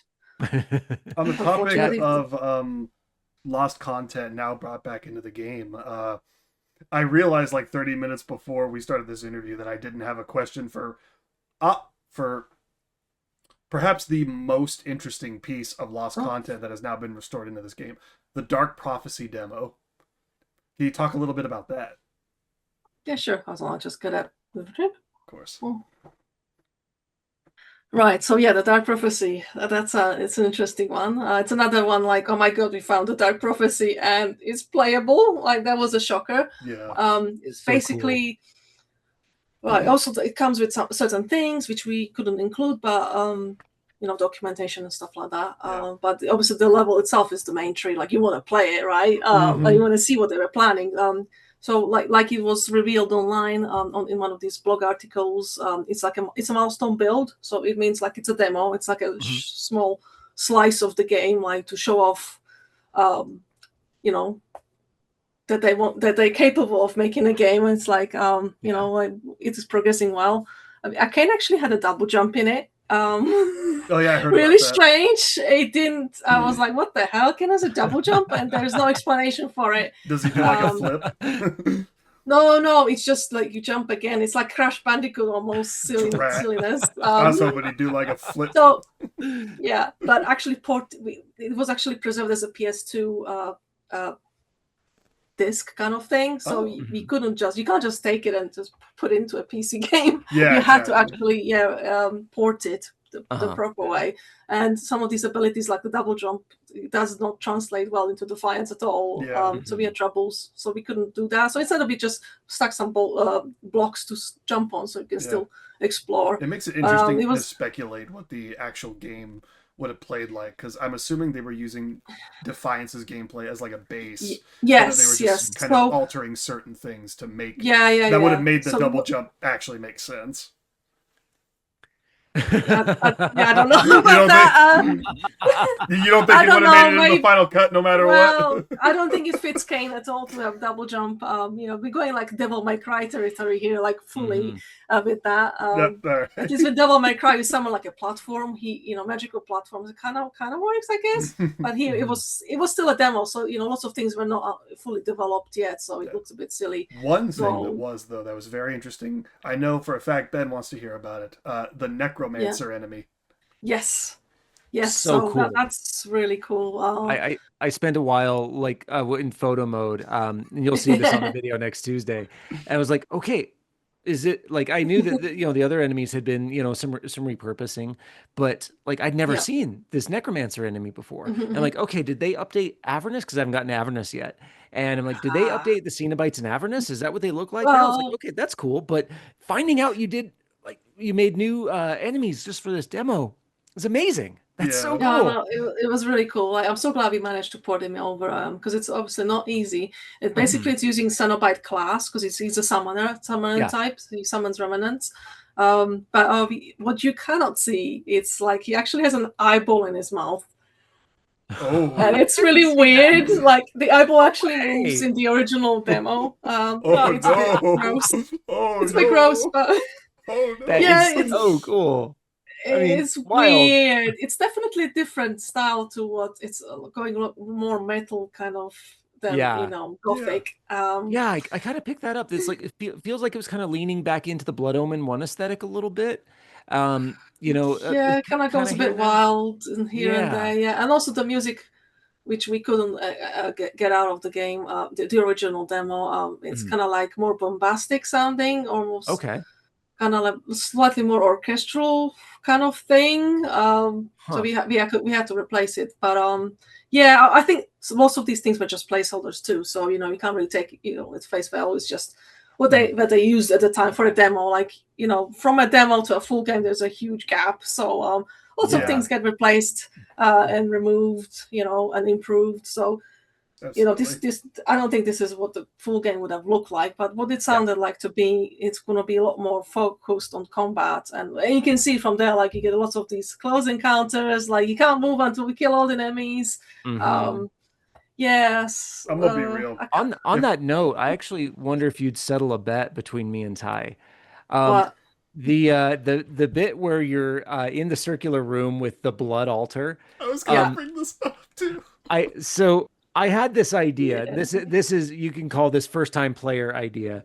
Okay. I was like, okay, I keep fighting these Seraphim guys. I'm having a great time, you know, chucking them up on spikes, you know, doing what we usually do with Kain. But then I got the idea, okay, they keep spawning. Is it not going to let me go until I kill one on the altar? Is that how it works? Or is that just me making stuff up? You're not far off, actually. The ending Okay. of the demo is actually dependent of you impaling the Seraphim on the spikes. Oh. That's how the original was supposed to end. Like impale them on the Really? spikes, and it will reveal, the way forward. That's why there were symbols there. Yeah. So it's Okay. but to go back to the pool of blood or the little blood fountain thing, the original demo actually has them crawl out of it. So these Seraphim are not Seraphim; they're bloodied. They're like dripping blood constantly. Don't ask me, like. What? Okay. So before we get any crazy ideas about Ben winning this here, Ben specifically thought he had to kill someone on the altar. And I did. Oh, no. You did. No, you don't have to. It was not easy.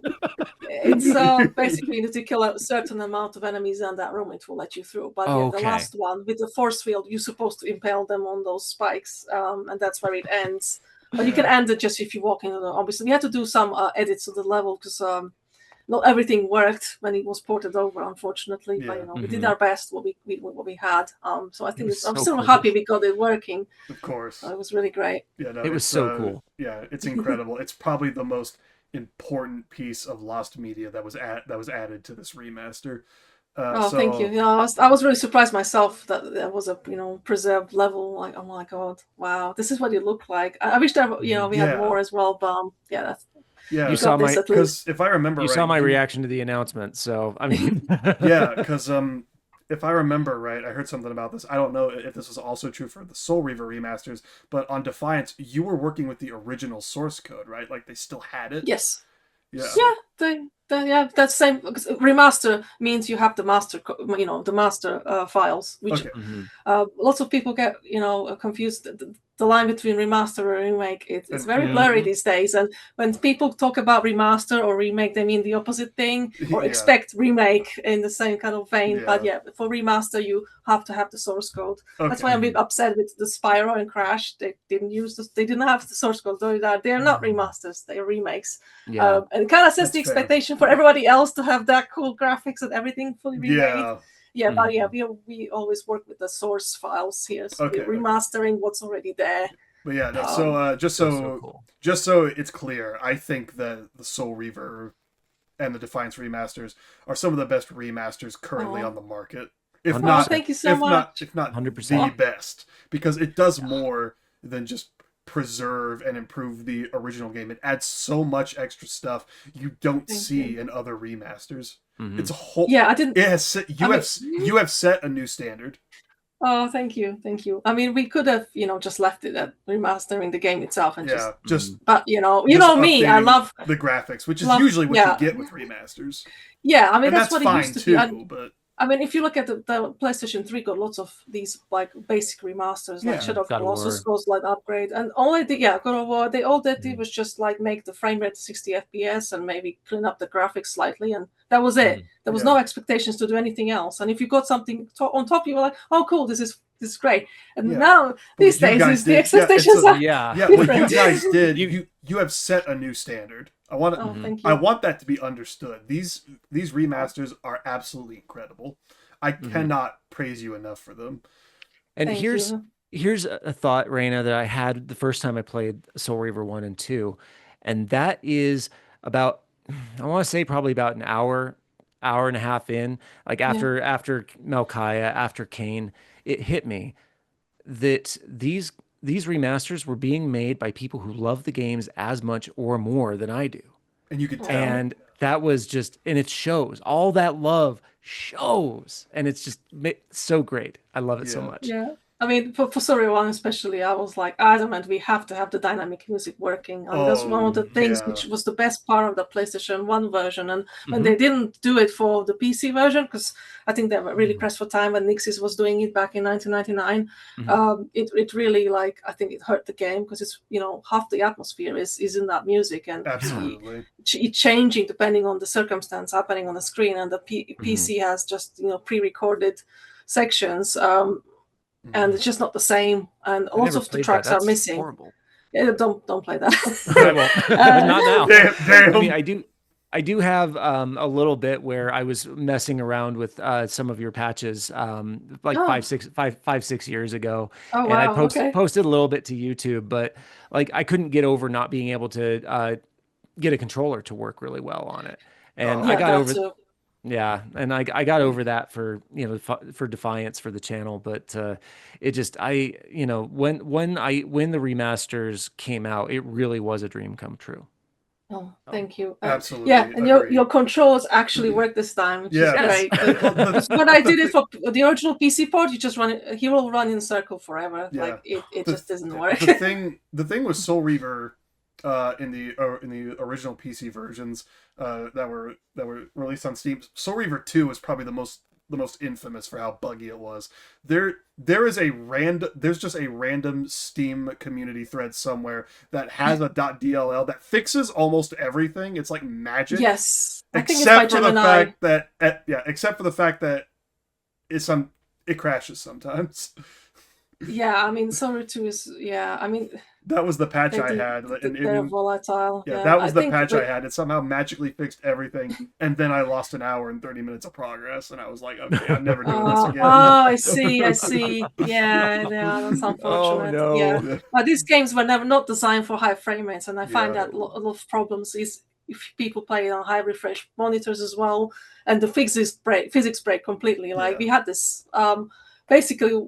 When I was testing, Soul Reaver 1 and 2, it was Soul Reaver 1, I was like testing, I have a 144 hertz monitor. And I opened the door, and Raziel is walking, but he's not going through the door. The door just closes in front of his nose, and he's just keep walking. I was like, what the hell? Is nobody seeing this? Like, and nobody from my team could replicate it. And I was like, yeah, what the hell? And I was like really puzzled. And then I realized it was my refresh rate was higher than the actual game could handle. So we had to find a solution how to actually make the game work. Because I couldn't even get past through the first area with the door. I was like, what the hell? So a lot of things do break in high frame rates. I mean, we still get bug reports, with the blocks merging or the pendulum like completely going off its correct position, and I'm like, oh my god, no, not again.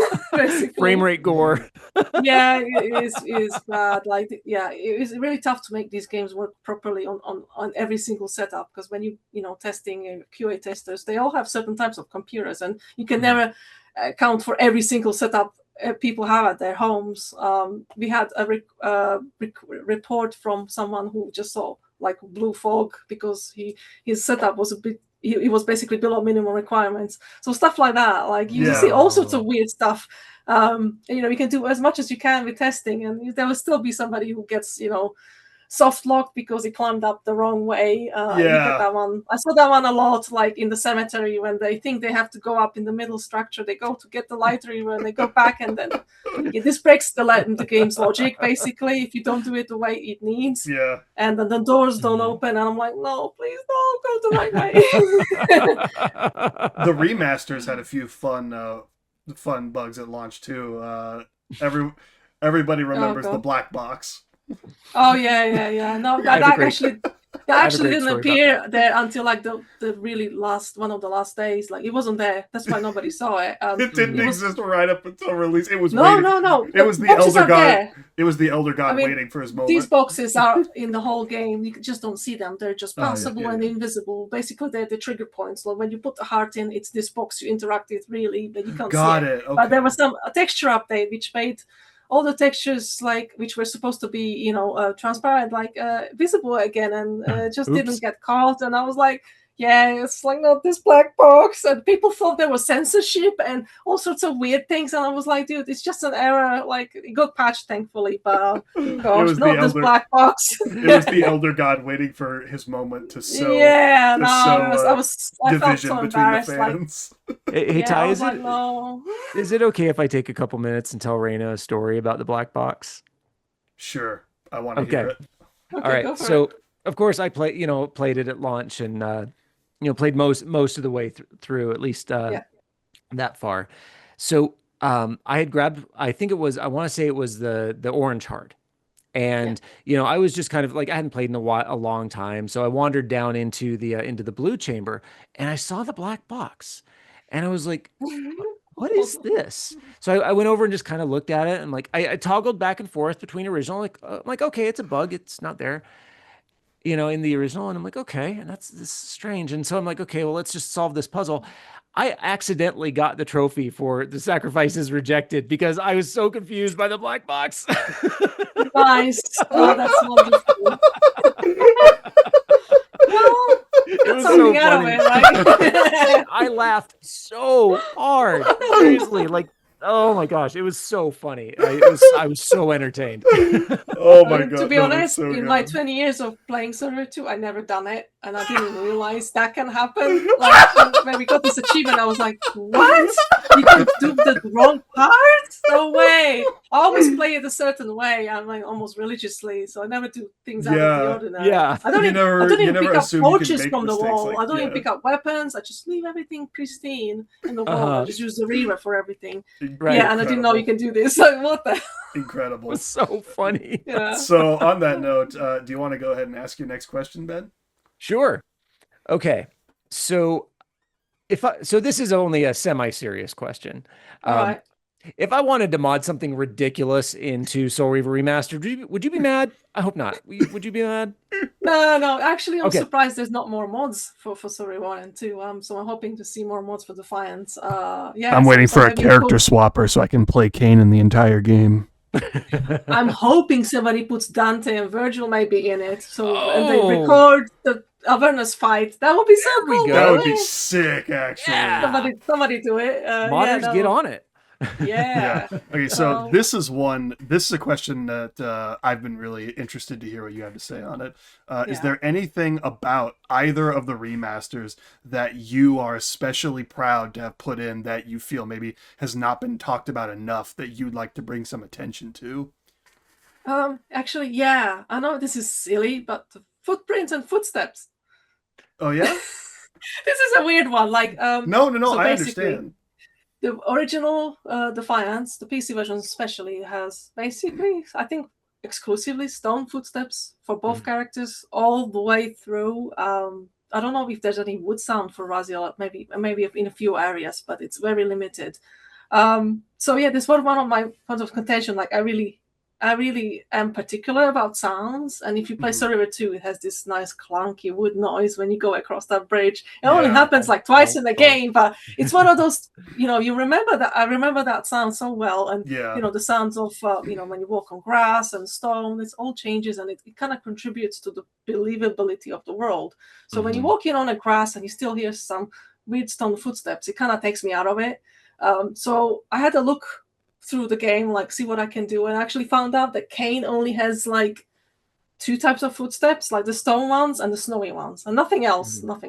And he does come across wooden floors in the Seraphim stronghold, and it still sounds like stone. So I was like, no, we can't have this. So basically I went to Raziel, copied over his footsteps, which are wooden, put it to Kain, and voila, it worked.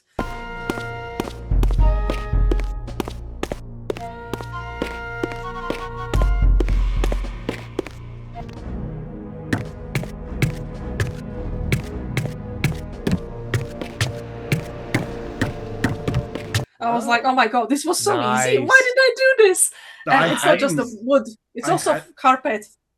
There's also a few carpets in Seraphim Stronghold. So walk on the carpets. Yeah, it's, I hadn't like a noticed couple that. rooms. Not just because I hadn't played the OG in a while. it's one of those things that once it's there, you don't even think about it. Like it just feels natural, especially if you play a lot of modern games like I do. So you're just accustomed to the footstep sounds changing when you're on the appropriate footing. So I didn't even realize that Kain had new footstep sounds added. So that is very cool.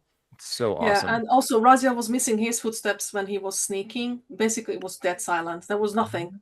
So I took Kain's ones, and they both make sound the same. I mean, they have the same boots, whatever you call these things. So they should be making hooves. Sabaton? Yeah, there you go. Yeah.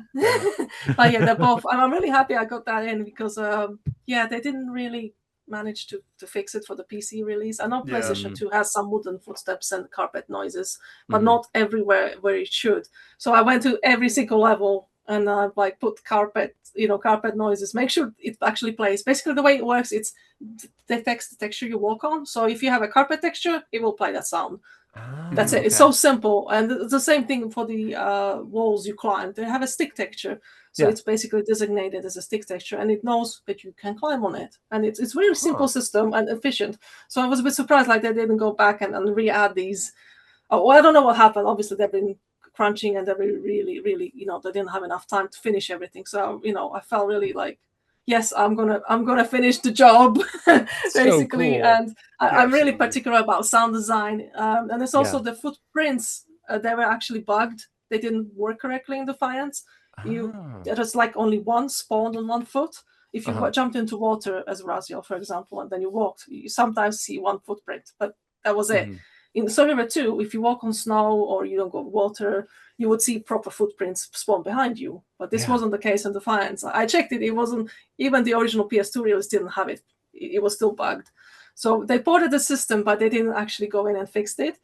So I had my engineer, I was like, can I get those footprints sorted? And he did it for me. Like, if you walk in snow with Kain, you will see the footprints behind him now. That's so cool. And the same thing for Raziel. Awesome. I was like, I know this seems such a little thing, but to me, it's like that's what I wanted to hear. That's what we wanted. Something that you are especially proud of that you feel has gone unnoticed. I didn't see anybody mention it. It's this level of attention to detail that I love about both of these remasters. It's just, it really is astonishing. Yeah. I think the sound design in general, I think one more other thing, if you don't mind, the cutscenes, they're all silent originally. No music. And so we wanted to always have music in the cutscene, but while you were talking, it was sometimes less loud, but there was music.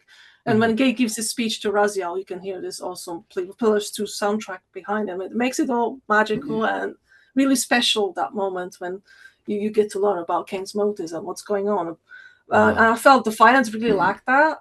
There was lots of repetition, lots of the spectral realm lost its basically music completely, and it was basically just lots of people crying and screaming, which was cool. It's cool for like the first 5-10 minutes, and then as I was telling Ben, if you listen to it for hours and hours, it starts to get a bit of a annoyance. Like when I'd rather be listening to some music track, so I had to look through and what I can do. We replaced some of them, not all of them. The cries are still there because I didn't want to completely remove them. They are part of Defiance. And it makes sense that Raziel would hear. That is one of the things that I did end up spoiling for Ben before he asked me not to. I did show him. I did show him the scene with Kain and Raziel in Avernus Cathedral, so he knows the music you guys added there. And cool. Yeah. I'm scrubbing my brain. I'm going to go into it fresh. I'm going to pretend like it just didn't happen. But perfect choice.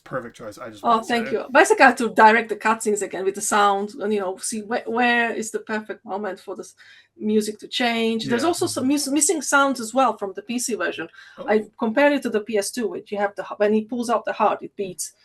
You can hear it, but PC version didn't have anything. So that's right. You can't. That just hit me. I never even. That was added. I added that back because I was like, "What the hell?" So that's why I have 2 credits on this game.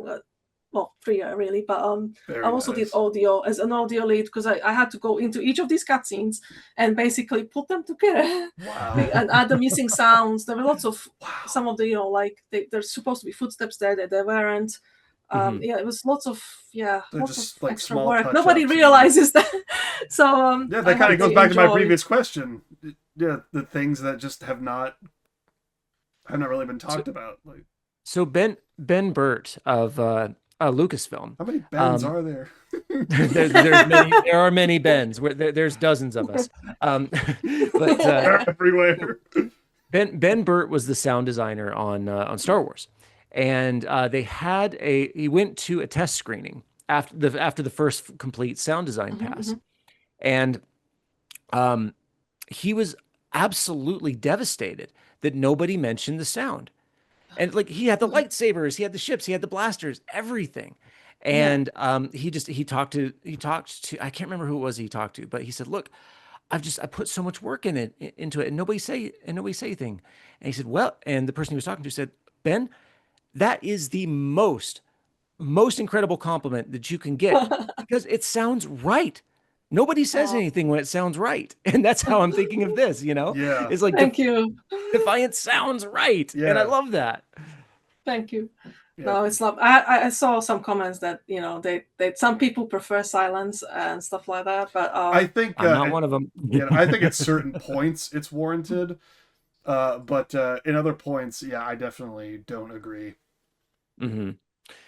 I felt like, given that I've played Defiance 4 times in the last year,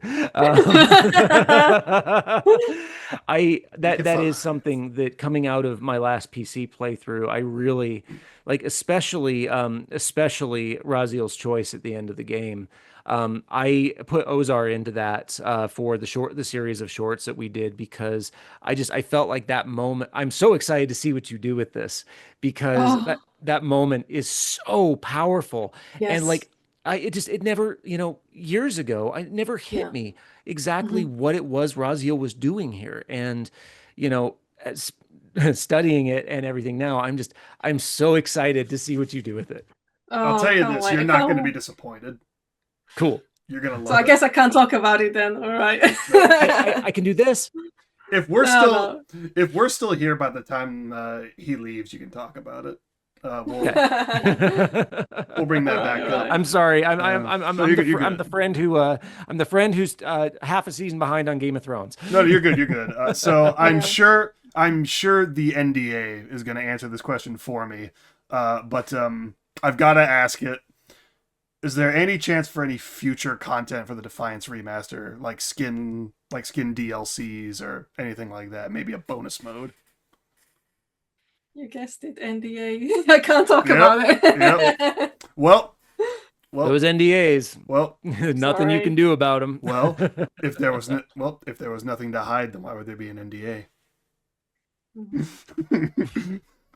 Well, I've worked for Disney, so I can tell you they do not need a reason. Yeah, but that's Disney. We don't like Disney anymore. I'm just playing. Okay, so let me see here. All right. This is probably going to be another NDA thing, but what about a Blood Omen remaster? Is that a possibility?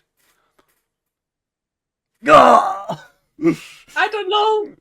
Oh, I don't know. I don't make these decisions, so you have to knock on somebody else's door. Let me rephrase then. Would you want to do it? Do I look like I wouldn't? That's all I need. This is Raina we're talking about. That's all I need to know. That's all I need to know. Like, guys, what are you doing? Although I do feel like Blood Omen 2 would be more likely than the OG, because the OG it's been a victim of legal battles for so long. Like, actually, can I correct you on this? I see people mention it all the time. There is no legal problem with Blood Omen. It's being sold on PlayStation Network and on GOG. It's fine.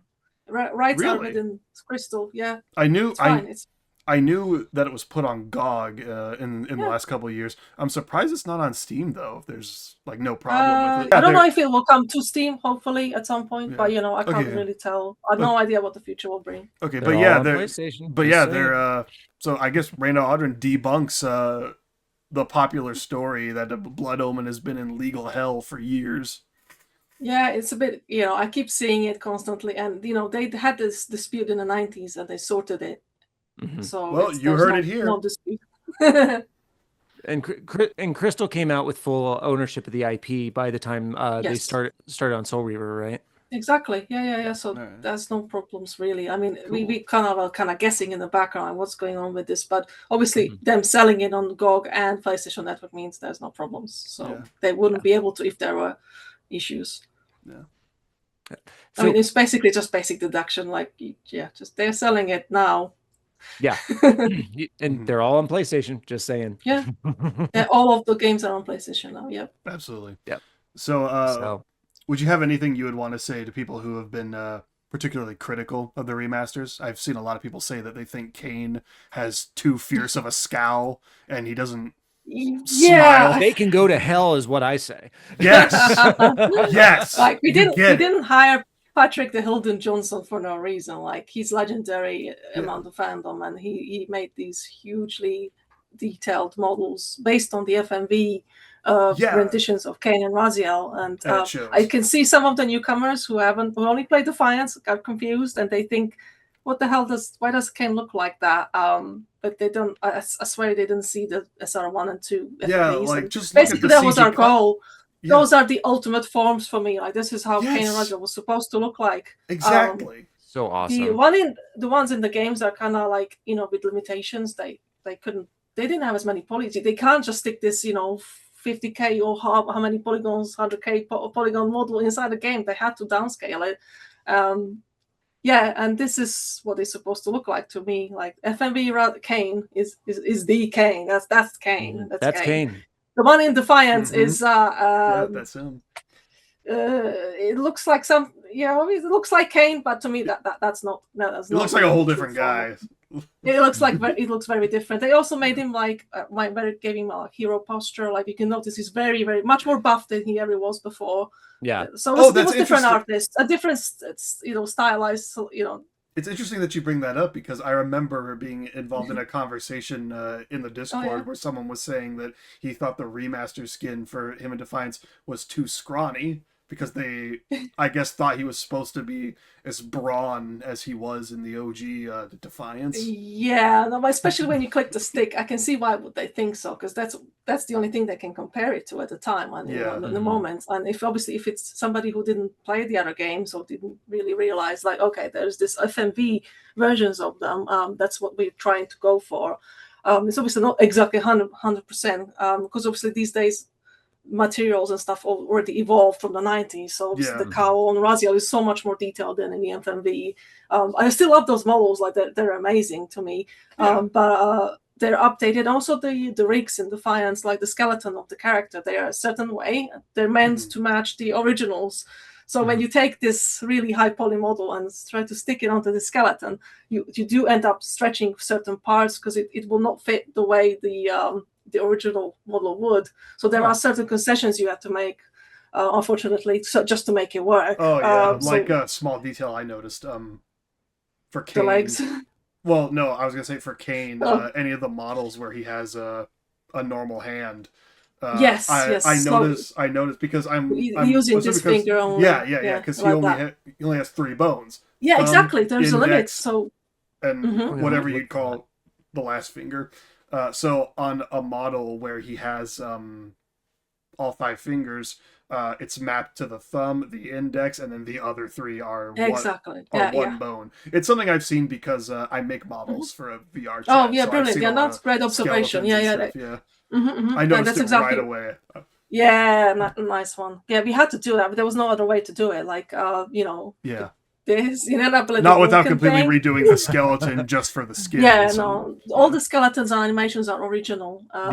So they're not being altered in any way. So these games were made with old tools, old Maya, old this and that from the 90s and early 2000s. So people think, why not just edit everything and make new animations? Like, that's not so easy as it sounds. So lots of things which use Maya 2026 these days, it's not incompatible unless you make extra special plugins and tools, and it's crazy. Yeah. It's the same reason why Raziel's mouth doesn't move on any of the skins where he has lips. Yeah, they never animated them. Like, we had this actually problem with SR2, because when the game came out, obviously it was CRT TVs, and they had these angles of the characters when they were still talking, but they didn't animate the mouth. Yeah. So I was like, But the problem is, like, on today's monitors, like you can actually see they're not moving their mouths. And some people were actually accusing us, like, "Oh, we didn't put it in," but actually they never animated those. They weren't there to begin with. They didn't they exist. were not- no, but you couldn't see it because of the CRTs and the wobbly polys. It looked like they were opening, or your mind. I swear, in my mind, I thought they were talking properly. But when I checked the footage, no, they did not. You're like, no. And Mandela effect. The Mandela effect got you. But thankfully, Defiance, all the shots where they talk are actually fully animated, fully lip synced. Obviously, Raziel doesn't have any lip sync data, so when you stick a person with a full jaw in, like, yes, it's gonna be. There's no lip sync data, unfortunately. Yeah. It is what it is. It's skin, so it's more of like for fun. Like, don't take it too seriously. So it's fascinating to me just because the conversation that you and I, Raina, had the other day about the phrase "can't you just," and it's like, "can't you just" is the phrase that somebody that doesn't understand your job says to you. Exactly. Like, can't you just do this? No, I can't just. I mean, I wanted to make sure we thought about a lot of things, like, could we just do this and that, and for technical reasons and all to other reasons we couldn't. So we thought about all of things which I see people request, and I'm like, I wish we could do that and that kind of thing. But it's like, I guarantee if you, random Joe on the street, has asked them this question, I guarantee you they've already asked it to their development team. Yeah, very likely. But we are really grateful that people have been reporting bugs and issues, and some things it just slips by. No matter how many QA testers you have. So I'm very thankful for people on Discord who's been reporting bugs. It helped us nail a few things down. So and Defiance has been getting a lot of support since launch. Originally,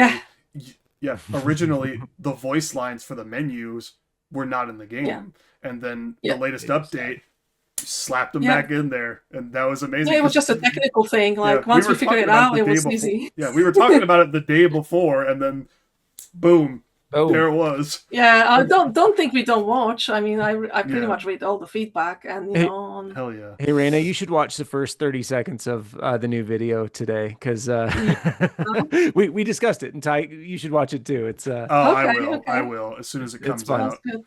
Yeah, I was telling Ben when he was watching his playthrough the first time, the very first thing he does is does the damn tube Reaver cheat, and I was like, are you kidding? I already knew it will crash, and he's like, he tried it 3 times, and each time, there's a crash.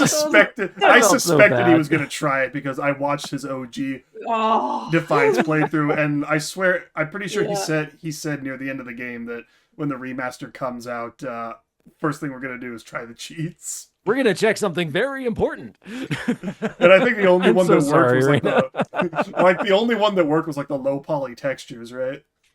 Yeah, at the time, So oh my. I'm sorry. You want to go ahead? You want to go ahead and take the next question? Sure. All right. Let's see. So one thing that has always just really impressed me about you is that you are so engaged with the community, and like through good times and bad. Like this last year has been really weird, but you're still there. You're still interacting, and you're still, you're definitely ignoring the bad comments, and you're engaging with folks who are creating. And it's really cool to watch. Does that ever get exhausting, and how do you keep it up? I think if I think about, like, one of the worst parts was when the game came out, and there was this when you go to Steam, especially the Steam forums, some of the stuff there is quite unhinged, and it's like, for your own health, everybody was recommended, don't read Reddit, don't read anything, just focus on the game, or just enjoy the moment, don't read anything. And especially when people see the AI tag, all sorts of assumptions just start flying immediately. They use AI for everything. They clearly didn't. I mean, I would like to talk about that too, if that's okay. But the AI thing was one of them. If I can take a guess here before you start. I feel like most of the AI that was used wasn't used. Maybe some of it was used in the main game, but I feel like most of it was just done in the lost levels. Because you notice there's not a huge difference between the textures and the lost levels when you go from HD to, and that could just be a lighting thing. Maybe you didn't touch the textures there at all. My assumption was just that the upscaling was used mostly for those. Well, it depends on if you have the source texture. If you know, I don't want to say like we are texture archaeologists, and people on the team were like searching for sources. I mean, we didn't just press a button and it's all done. No, that's not how it works. And also, people were accusing of Gen AI, even the Steam says it was upscalers. And so it hurts because obviously I know how much work our texture artists put in, and also to find all these sources, the old photographs, the old images. We found actually the same ones that the developers used. They actually went to like, it wasn't a vacation, but on this trip they took these pictures, and guess what? They're actually all in the Seraphon Stronghold. Their own pictures they use for these architectural parts, like these doors. Like, there's a lot of like original stuff in it, and so cool. It's upsetting that people think we just upscale everything, and there was no thought or anything behind it. If you observe and look at those designs, you can see they are proper ones. They're not just squigglies. Yeah, you could tell right away. There is a noticeable difference from something that's handmade and something that was just upscaled. That's why I don't think a lot of it was used in the main game, because when you switch between them, there's enough differences there that you can just tell it wasn't just, oh, let's take this and make it bigger. Yeah, I mean, one of the examples is like at the very start when you just walked into the dungeon and there is this figure. There's two figures on the wall between like a lantern, or there's a brazier there, and that's actually a statue from Père Lachaise Cemetery, I think. We found the original, and it's we switched like there's nothing AI about it. It's the actual statue. There is lots of art in this game, and I hope people when they look at things like the statues and the murals are all hand painted. I saw somebody on Steam or in one of the reviews say that the Hilda murals were AI'd, and they were not. They actually been redrawn by hand. And again, I liked all the other ones, all the other murals. Yeah. I mean, people who work with upscalers, they can tell, but I find out the regular people, people who just play games, not necessarily can tell a difference. And sometimes I feel there's a bit of a witch hunt on any game which says that uses AI. And it's one of those skill sets which artists kind of have to use, especially for remasters, because even though you find the source file, sometimes the source file is like this small and you can't really use it. Like back in the day, it made no difference. Everything was pixelated, or like the resolution was quite low. So they could just stuck it in a game and that was it. Or scan a book. I mean, in the 90s, there was a common practice, just, go in a library, get some architectural book and scan all the pictures and stick them in your game. So really? I didn't know that. Yeah. Core Design actually said about that. They just went to the local library and actually bought some of the books they used. And the same thing as for the remasters. I tried to trace down these books they used. So it wasn't cheap. Now these books are like 20 years old, so you can imagine finding them is also hard. And some of these books have CDs and stuff like it's actually hard work to trace all these sources down. And then at the end you get accused of AI, and I'm like, no. Yeah. So just so I'm understanding, essentially what your team did was that when they were looking at the source files for like the textures and everything, sometimes they would use AI to say make the texture larger so that they could then so we always start their own personal work. There was upscaling involved, yes, because some of them unfortunately you end up with a result you can't use, even though it's the same photo they did. But for them it worked because it was a low res one. But try to upscale it, you have to upscale it to 1080p or 4K. It's gonna look horrible if you don't do any edits to it. So so it was mainly just done to get a better picture. For resolution, exactly. Exactly. And we also, if we found some extra details, we always hand edited it. It wasn't just like push a button, done. No, that's any artist will tell you that's not how it works. No. Yeah. Well, and I'm sure that it must have taken a lot of work to get results that they were happy with too. Yeah, that too. I mean, it's not just a single, and you need to, put lots of effort into like editing it afterwards. Even if it's, you have the upscale result, it's still lots of wrong in it. And sometimes you upscale something, and then you find the actual mural or something. Okay, so you have to, sometimes end up double work then because you need to. But that's normal. Like the constant improvement of textures. Like if I could, I would do everything by hand, if I had all the time in the world, but unfortunately you don't. So Yeah. you have deadlines, you have thousands of textures to do. So it gets quite stressful. Yeah. From what I understand, one of the first things that's decided about a game when it goes into production is the release date. So you know pretty much from the start when you need to have it done by. Yeah. Yeah. So obviously you have to cut corners where you can most of the time. Yeah. So now I just want to know, are you involved in any way with the development of the new game, Ascendance? No, actually, I only saw what you guys saw so far, the trailer, Oh. and I haven't played it yet, so I don't know what it's like. So Interesting. I'm going to be going into it the same way you do the first time. That's going to be fascinating. Yeah. I of course hope you enjoy it. I'm definitely buying it day one. So like I don't even care if it's Cautiously bad. optimistic. Yeah, I don't even care. I don't even care if it's like. Yeah, I don't even care if it's bad. It's Legacy of Kain, and I want to make sure that they know that we want more of it. So I'm gonna buy it either way. Ben, are you gonna say you're gonna play it too on the day one? Or? Oh yeah, definitely. It's like Ty said, it's Legacy of Kain, and we don't know anything about it. It could be good. It could be good. It could be bad, could be good. Either way, I mean, I'm definitely gonna play it because I want to know for myself. And it'll be really interesting to watch you play. Yeah, I'm definitely watching that one. And it seems like it's going to be excited, a lot and I like that kind of Castlevania game, and yeah, I love Castlevania. So they're taking two of my favorite things: the gameplay of Castlevania and the world of Legacy of Kain.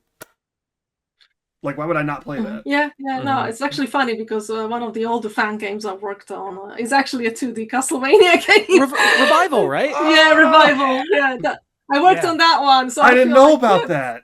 Yeah, I've never heard of this before. Did you actually? Oh, you have to play it. It's actually based on. It's called Castlevania Castlevania Revival. We're gonna play it on the channel. Oh, it'll be a bit, but we will get there. It's called Castlevania Revival. No, it's LOK Revival. It's LOK Revival, but it's a Castlevania. It's a like Castlevania style game. Okay. Yeah. I did sprite work for it. Yeah. Interesting. It's actually on my website. You can download it there. That's right. Project.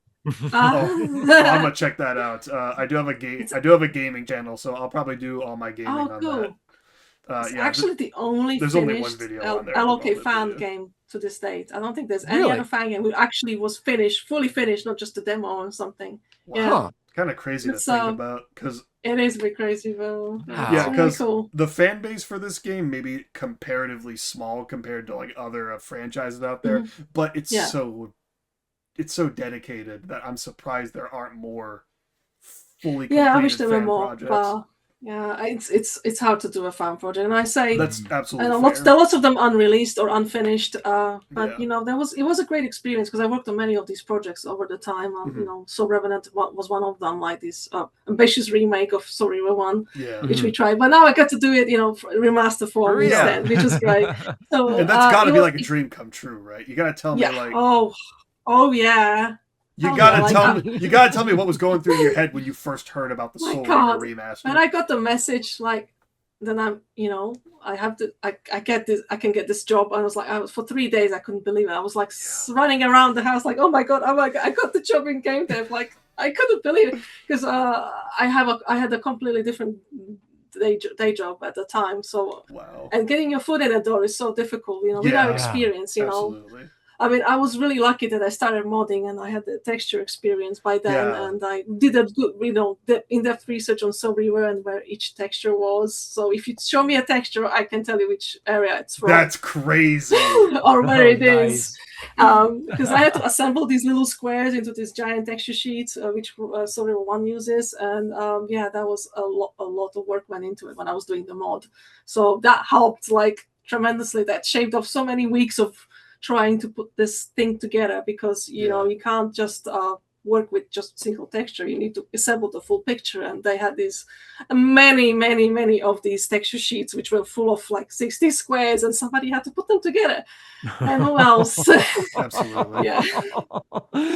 Oh, who else indeed, right? Yeah, indeed. That's awesome. So if you were approached to work on a brand new project for Legacy of Kain, and you had full freedom to pick whatever role you wanted and what kind of game it would be, what would you most want to work on, and what role would you want in it?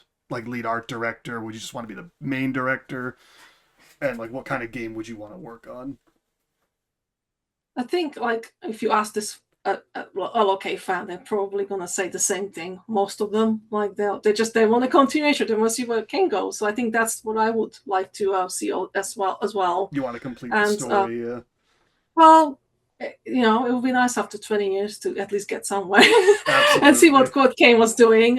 So that would be really cool to see. But also for kind of role, like, so I've been doing art direction. So I think, yeah, art direction or direction. You want to stay as like lead art director or something? Yeah, art director, yeah. I think I enjoy it. I enjoy working with people, enjoying assembling the team, you know, this little team of renegades, like, we gotta do this, and nobody knows about us, and we just in the background, you know, the very little team of Avengers, and you know, it's just it really hardens you, and like you forge these, you know, friendships, and I know it's just work, but in the end, like, I do feel like really sad, like when, you know, the project's over, and I was like, oh gosh, I'll never see you guys again, but the film's the same way. Yeah. Thank God Legacy of Kain is such a like tight-knit and devoted fan base. You don't see a lot of fandom spaces like Legacy of Kain. Everyone's so chill. Everyone just loves talking about it with each other. There's almost no drama within the Legacy of Kain fan space. If there is any, I've never heard of it. Have you been to the Reddit lately? There is some. Well, yeah, because Ascendance, sure, but like, it's nowhere. I'm playing with you. It's nowhere near as bad as you get with like most other fandom spaces. I can't think of another one I would say is anywhere near as chill as Legacy of Kain fans are. Yeah. So yeah, to be honest, most of my friends are LOK fans, like, you know, online friends. So yeah. So we pretty much wrapped up. I'm flattered. I'm flattered that you describe me as chill. Thank you. You're very chill. Chill in the sense that you don't start shit. Like, obviously, you're not chill. You're practically bouncing off the walls here. Well, it's Legacy of Kain. What do you expect? Exactly. Yeah, no. So we've gotten through most of my questions. I skipped the ones that you ended up talking about in other questions. So we've pretty much gotten through all of mine except for the last one, which I'm pretty sure is just going to be another NDA answer anyway. So you can go ahead. You can go ahead and have the stage, Ben. I think you still have a couple questions, right? I think we actually covered everything. Actually, you know what? There is one there. I had one that was kind of extra, but one that has been there was did anyone from the original Soul Reaver Defiance teams work on the remasters with you? It's interesting. Well, it's a very good question, actually. Not from our team, because I work with PW, Play Everywhere on this, but actually we had Scott Crotts help us with lots of technical stuff, and he's been amazing. I don't know if you remember, obviously he worked on all the old LOK games. It's actually part of a mural in SR2. So it's really cool. When I found out like Scott is still at the company, I was like, oh my god, it's Scott. We were fangirling, you know, going on. So yeah, hi Scott, if you're watching, thank you so much for all your support, and Incredible. You know, he's been amazing, and it's been a pleasure working with Scott. So yeah, I kind of wish like there were more people, but you know, it has been 20 years, so things change, people change, you know, people come and go. So you know, it's one of those things. But there is one thing I want to know. So one of the biggest creatives behind Legacy of Kain in general is obviously its lead writer, Amy Hennig. Have you ever had the chance to meet her? Unfortunately, no. No. I wish. I know Ben met her when he went to Crystal Dynamics. Yeah. Wow. He actually was invited to Crystal Dynamics back in I think it was 2000 or something like that. But yeah, he had a few visits, and he had the pleasure to you know, see the team and meet. But I didn't meet Daniel Kabuko, so that was you know, he was also my friend. So I was like, you know, awesome. I consider him my mentor really, because he taught me so much, and I wouldn't be where I am without, you know, his advice and knowledge. So thank you so much, Daniel. Oh wow. Thank you, Daniel. Seriously, like, I'm a huge fan, and I have to say, like, he left a comment on one of my videos that just made my life. So no, he's amazing. He's so kind. Like, oh my god, yeah, I love Daniel. Yeah, he's amazing. I'm such a huge fan. So totally. Send me a screenshot of that comment. I'll edit it into the video. Ah, Okay. nice. for when you Yeah, bring it up. Yeah. Yeah, I'll go track that down. So I guess I'll just go ahead and take a shot anyway. If you could answer, do fans of Legacy of Kain have anything to look forward to for the future of the series after Ascendance? Raina doesn't have to answer that. I can answer that. We've got the Book of Nosgoth coming. We've got Scourge of the Seraphan TTRPG. There you go. We've got Fallen Brothers. I mean, hear that? we've There's got a TTRPG. Lots of stuff coming.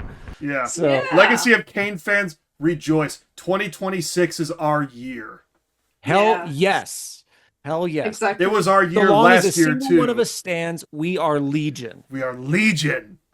And it was Hell our yeah. year last year too. And it's all thanks to you. Oh. Thank you so much, Raina. for everything you've done Thank for you. this Oh, community. thank you guys. No, that's so kind. I was like, who do you mean? Like, who is? Oh, that's me. I'm sorry. Yeah, that's you. I want to say, just it's not just me. I mean, we had an amazing team like working Yeah. together. Like, it wouldn't be possible. Like, you take one person out, oh, shit will go be much worse than it is. So every single Absolutely. person who worked on the game was important, and Player Viewer has been amazing. Like, Absolutely. their engineers, like they had to like dissect the engine and make this camera work, and they did the impossible. So I'm like hat off to amazing. them. So that Like- might be a good place to pivot off to. Do you want to just go ahead and shout out some particular names that also worked on these projects that you would like to make sure people know also had a large hand in the development of these projects and just the overall future of the franchise? Oh god, there's so many. I didn't prepare a list. Watch But the I credits? guess like yeah, I watched the credits. Yeah, did you see the credits? I'm pretty sure there's an we can option in see- the menu. Just go in there, click on it. Yeah, You exactly. can see the name of every talented person who worked on these remasters. And But, that goes before- for both Soul Reaver 1 and 2 and Defiance. And funny enough, But obviously- I did get someone else into the series Ooh. just yesterday. Oh no way. Yeah, so I'm part of a group called Ruby VR. You can look into it if you're curious. It's basically just a VR chat improv kind of improv comedy group. Okay. We use models of the Ruby cast, and we just go around and we do dumb stuff. You know, we have fun, we goof around. The lead of the team, essentially Ewall. Hi, Ewall. He's gonna watch this at some point. Nice. I randomly brought up that I was gonna be interviewing you, and he started talking about how he had started to play a Soul Reaver at one point, but just kind of stopped.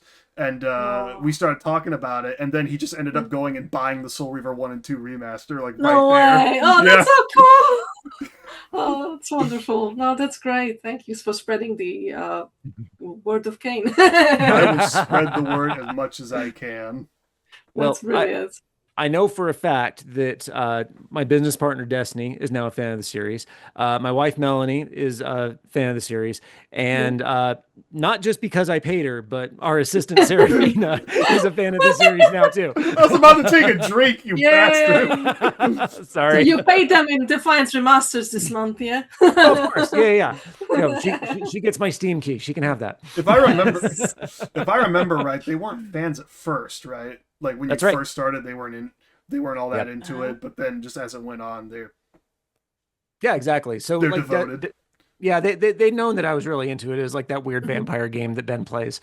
But you know, this last few years, you know, of course, I got really into it, and you know, the YouTube channel and everything, and they just can't. Melanie can't escape it. Destiny can't really escape it either because, you know, she runs the channel with me, and then you know, but it's fun because Serafina has gotten her partner into it too. And he's No like, wow, this way. That's you Love watch her it. editing a couple of the shorts for us. He's like, huh, this is really cool actually. So Oh, that's That's I love hearing incredible. stories like that because you think Yeah. like, you know, only people from the 90s who actually played it originally will be into it. But I actually heard lots of stories. Like one of our team members, who's the texture archaeologist, Claire, she started with Defiance. Like Defiance was her first LOK game. and wow. it was so recent too, like a few years back. And I was like, how do these young people get into these games? Like they're actually interested, you know, into 20-year-old game. And there's actually, I guess, quite a bit of a revival of this, like young people, like 20s,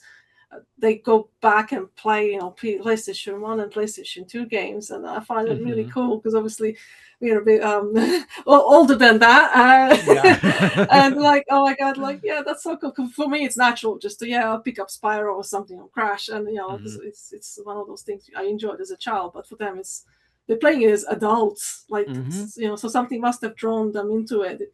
So I really find it fascinating. I'm really happy that we got this new generation of fans growing up and knowing LOK, because I was, worried like it's going to get forgotten. But thankfully, I'm really glad we got the remasters, and actually people can play it on modern systems, because, it's also availability is a big problem for these games, because, you tell somebody who, plays a console and it doesn't have a PC, or you have to install patches and all sorts of, and it kind of turns some people off because they have to do these extra steps, and not everybody, is tech savvy to, do a proper research. Okay, I need to do this, and they rather not play it if it's so much hassle. And the remasters just plug it in, or, digitally download the game, and it just works. And you just plug in your controller, everything's fine, and the old ports are, really outdated by this point. They're meant for like Windows, Conveniently, the Blood Omen games are nowhere near as difficult to set up as the Soul Reaver ones. So those are a lot more accessible, thankfully. But do they have bugs? I've heard like Blood Omen 2 can be really volatile on PC as well. Or there's also lots of bugs I've noticed in the original releases of the PlayStation 2 ones, especially Defiance. When I played it recently, I was like, oh my god, did they actually have many bugs? I was surprised. Some of the bugs people report are actually these legacy bugs, which actually they've been there for a while, and sometimes you just can't fix it because you fix one thing and another thing breaks. And there's a really funny one. If we take this potato off of this shelf, the whole level breaks. Yeah. Yes, actually. There's a really funny one with Blood Omen 2. I think the old Xbox version could be played on the 360, and so I don't know if this is something that happens when you play it on the original console, but when I played it on the Xbox 360 with the original Xbox disc, I would use the code to put him in the iron armor and have the Soul Reaver throughout the entire game. Yeah, but in cutscenes, for some reason, the Soul Reaver just sticks right out of his shoulder. Yes, that's still there in PS. Yeah, it's still there. I had that happen with just a regular sword in one of the last cutscenes. I've never he's heard of that. running into the elevator, just sticking out of his arm. Oh, I've never heard of that. I've never had that happen. Yeah, I only had it with the Soul Reaver. Yeah, I remember that bug. Yeah. Oh god. So it happens with more than just the Reaver. Interesting. Ooh. Perhaps there's more than one fate-defying weapon out there. Yeah, but these bugs, like some of these legacy bugs, when you discover them and you obviously dig in the source code, oh gosh. Yeah. You take one thing away or to change something, and then it can have like repercussions elsewhere you didn't imagine. Like we discovered that with a few bugs like that. Like we tried to fix something, but it made things worse. So, we did try, there's lots of things we tried to fix, but you can't do everything. And obviously it's an old 20-year-old game, which was made for the certain setups, and, translating that into modern systems can be a big challenge. Yeah. So I was mentioning the physics breaking if it goes over a certain, FPS and stuff like that. So it's quite difficult. And thankfully we had really talented engineers who play everywhere who try to fix everything we can. So we do read the comments, so don't worry. I'm sorry we can't fix that certain problem sometimes. Not like we didn't try, but sometimes it's just not possible. But it's why I think that remasters like this are so important, because there's so many games out there that just they barely function anymore with all kinds of modern hardware. So it's making the preservation of a lot of these games that perhaps don't have as much love as others. Basically that's why it's accessible. Yeah, and that's why Defiance and also the Story Remasters have so much like the lost levels. There's so much fans. The first game has lots of fan photos, the fan cosplays. It's basically a love letter to the community itself. Love those. we're not just putting in and like, oh yeah, just stick it in, whatever. But we had to also curate which levels get put in a game, pick the most interesting ones, because sometimes you do have just a single room with blue template texture. That's it. Absolutely. That wouldn't be too interesting. So and there's lots of stuff like this which is like in progress, and you have limited amount of like what can we fit in and what makes the most sense for the game and what would be most interesting to see. Like Waterforge, like that was like a no-brainer. Like that level's amazing. I really wish they had finished it a bit more, but it's one of those things. It's got kind of snapshot of this is what they made, and they didn't get further. So there were probably more rooms behind there at some point they were planning, but we didn't get to see them. So at least we got something. So I'm really glad, because I never thought I'll see the fully realized Waterforge, and this is what it was meant to be. Look like it's just amazing. Yeah. It's incredible. So to sort of act as the outro here, is there anything that you haven't been able to talk, or that you haven't talked about yet in one of these interviews that you would want to? Anything in particular you'd like to discuss? Should Ben help me? Was there anything you wanted to know? Maybe you can do it. Come on, Ben, cook. Let's see. I would say, I just realized what is something you we have already kind of covered a specific aspect of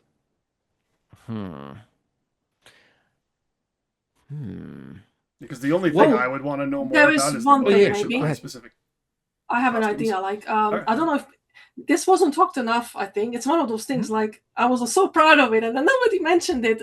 It's the prologue and the epilogue are both in engine now. They're no longer pre-recorded cutscenes. Before there were videos. Yes. And nobody even said anything about it. I was like, did nobody remember there were like videos? Yeah, and actually it was quite a bit of work to get these working. We had the levels. We had to first find where these levels happen, and also you have the animations trigger correctly. So it was a bit of a challenge to like make it work, because, for example, in the prologue, Kain goes between two levels. And you have to make it seamless. And it's easy, when you just do a post-processing and then blend them together. And just record the parts you need. You put the voices and sound exactly as you need. But, with the live footage, like in engine thing, you just have to make it kind of perfect. Yeah.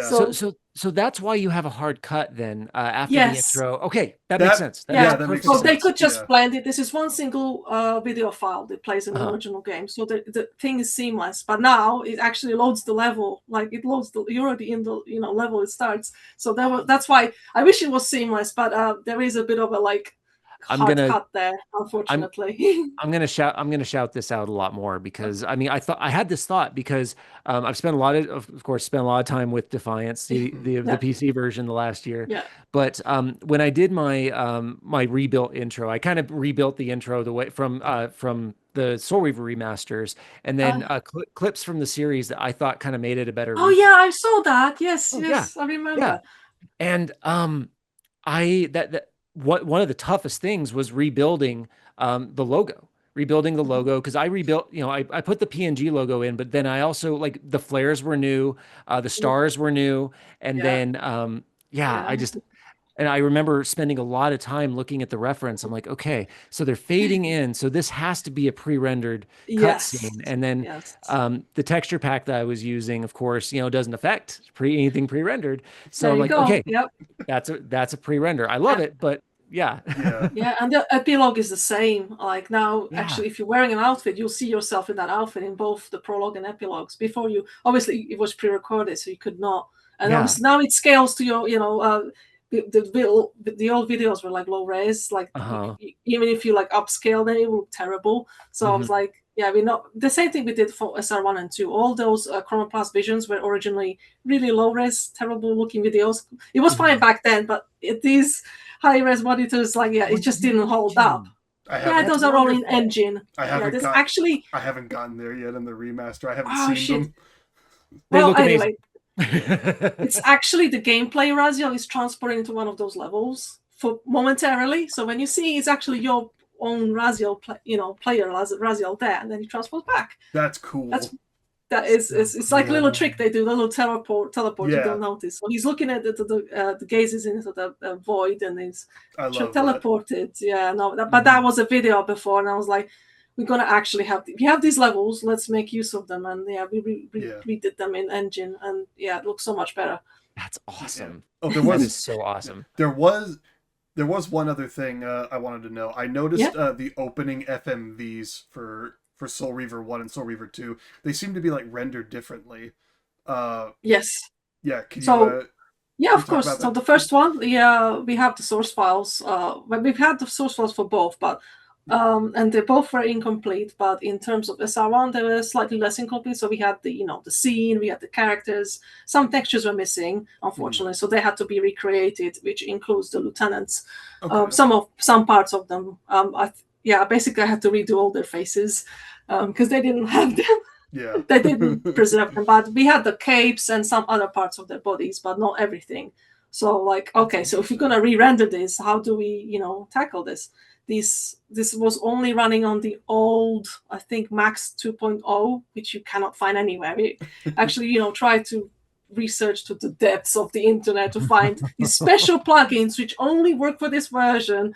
It was a nightmare. I was giving up. It was that bad. It took weeks to find it, and we had a breakthrough. We actually found this plugin somewhere. Wow. We even contacted the original GlyphX people. It was crazy. Like we really, really wanted to re-render the FMV, and somehow we managed. It was done on this literally a single computer. It had to be like emulating Windows from the 1995 or 98 or something. It would not render multiple you can't do it on a modern machine. You have to use the old Windows, and you know how slow it was. You can imagine dial up internet, that kind of speed. And also there are also transparent frames, and when he's dissolving in the abyss, there are lots of transparent frames, and that took the most time, like him dissolving in the abyss. Wow. It was a nightmare. And also you have lots of crashes, like when you render certain frame range, and also the problem of 60 FPS, like, oh my god. And then the cape glitched out. He was walking in front of him. There was all sorts of problems. Like, it's a miracle we got it working in the end. And it's not perfect. There are also things which I could, I would like to improve if we could ever, but it's the best thing we could have gone, in the time we had, to rent. It's a miracle we even got it to this stage. So I'm really glad we got it. I wish we could improve it in certain ways still, but SR2 wasn't that fortunate. I really, really wanted to re-render that one as well. However, the source for that scene was incomplete. We didn't have Raziel or Kain, which means no animation data. So all that amazing lip sync and walking they do, none of it that was there. So. There was no way to do it, unfortunately. The source was incomplete, so I was like, so we had to use upscale instead. So obviously you can see the difference, like how crisp and sharp SR1 FMV is, and SR2 is, it's serviceable, but I do wish we could redo it properly. So somebody has more files. It's nice to know, though. It's nice to know kind of like what you were up against putting these together. I mean, I have to tell you, it is. I'm actually starting to get a little emotional that you put so much work into restoring my favorite cutscene of all time. Yeah. And I love that so much. I mean, my initial video, I really kind of lose it. I mean, obviously it's not hard for me to lose it, but no, I just, I want you to know that I am in awe of every minute of work that you've put into this. And I am so grateful for it. Thank you. I mean, Sorry is my favorite game, so I was like, we're going all out on this, and I'm glad we do it. I mean, many of these things could have turned up like we couldn't do this and that, and just magically it's somehow came in together. We got the dynamic music, we got the FMV render, we got lots of other things. Oh, we got lucky there. I'm so glad. It sucks for SR2. Unfortunately, I wish we could have done more. And it's obviously the difference you can see. Sorry, 1 is a lot more updated, but it's also a PS1 game, so it was easier to make it better. Sorry, to already look good. To this day, I think it's a really good looking PS2 game. The OG so it has really great art style, and all the textures arguably better than Defiance's even. Yes, I agree. It looks better than Defiance. Defiance doesn't look too bad itself, and I was playing on PS5. I was actually, this holds up still. It's decent, but I think for art style and stuff like that, I think Sorry 2 is superior in that sense. And but they both have their charm, and they both have their cool things about them. But now it was definitely a dream come true to go back and Yeah. get to redo the FMP intro, which I so love, and listen to Ozar so many times. So no, it's been amazing. So Never And gets again, old for it me. shows. The thank passion you. is No. right there. You can't miss it, kind of deal. You can tell just how much love went into these projects.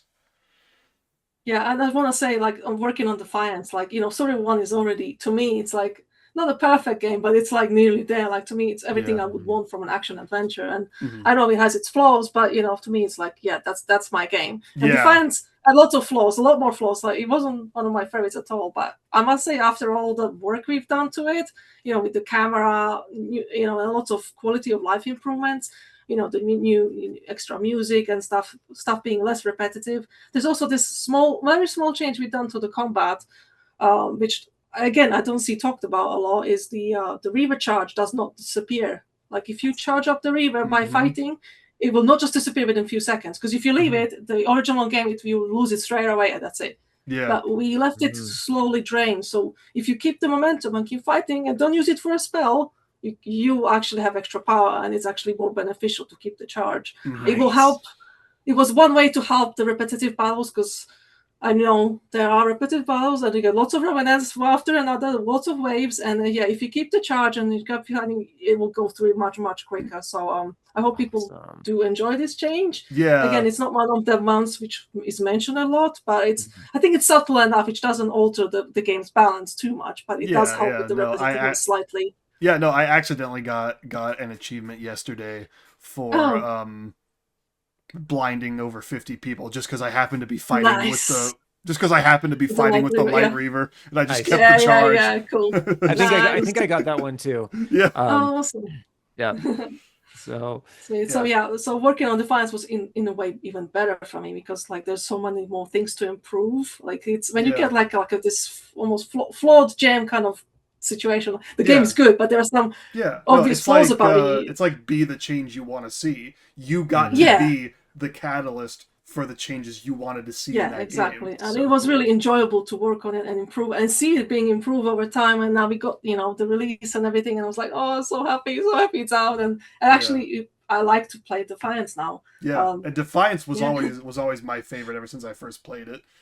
So seeing this new like modernized version of it, oh, that's great. It's a dream. Yeah. Oh, I'm glad to hear. This is the best way I can put it. And I really enjoy playing it. Like even after all the times I've played Defiances last year.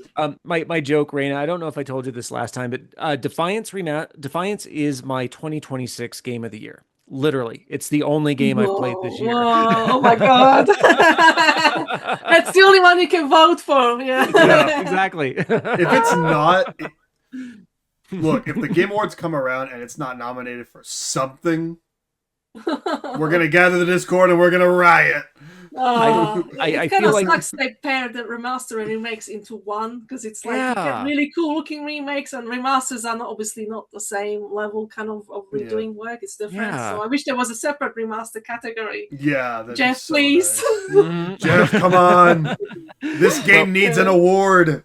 I think between the three of us, I think we can marshal enough folks to go and vote for it to get it to take home the award this time. That's best sound design. Oh, come on! Yeah, come on! We got it. Well, man, thank you so much for coming on, Raina. It's been a pleasure talking to you. Lovely. And you too, Ben. Thank you. Both of you. I'm happy Ben jumped on, because it kind of helps this dynamic, so you all can have a bit of. It's not just me talking. Usually after these things, I'm like, my voice gets back. It's been a joy talking with the both of you. There's just such a magnetic energy in this call right now, and I've greatly enjoyed spending. What was it like? Has it been like 2 hours? Yeah, it's been 2 hours. Wow, it just flew by, because we're just having so much fun. I love that. I could keep going, but we'll have things to do. So you've got to sleep eventually. So not if you're a vampire. So for the final word here, I just want to make sure that the audience does not forget that Kain refused the sacrifice. Kain refused the sacrifice. Kain refused the sacrifice. And that's it. I want to give special thanks to Raina Audron for coming on and talking with me. I want to thank Ben from Kaiju Post for coming on as well to help co-interview her. And I want to thank everyone on the Soul Reaver 1 and 2 Remaster and Legacy of Kain Defiance development team for giving us these absolute masterpieces for a whole new generation. The work you guys have put into these games has not gone unnoticed, and we will continue to spread the word of Kain until the coin lands on its edge once again and we get the finale to the story, Ve Victus.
Outstanding.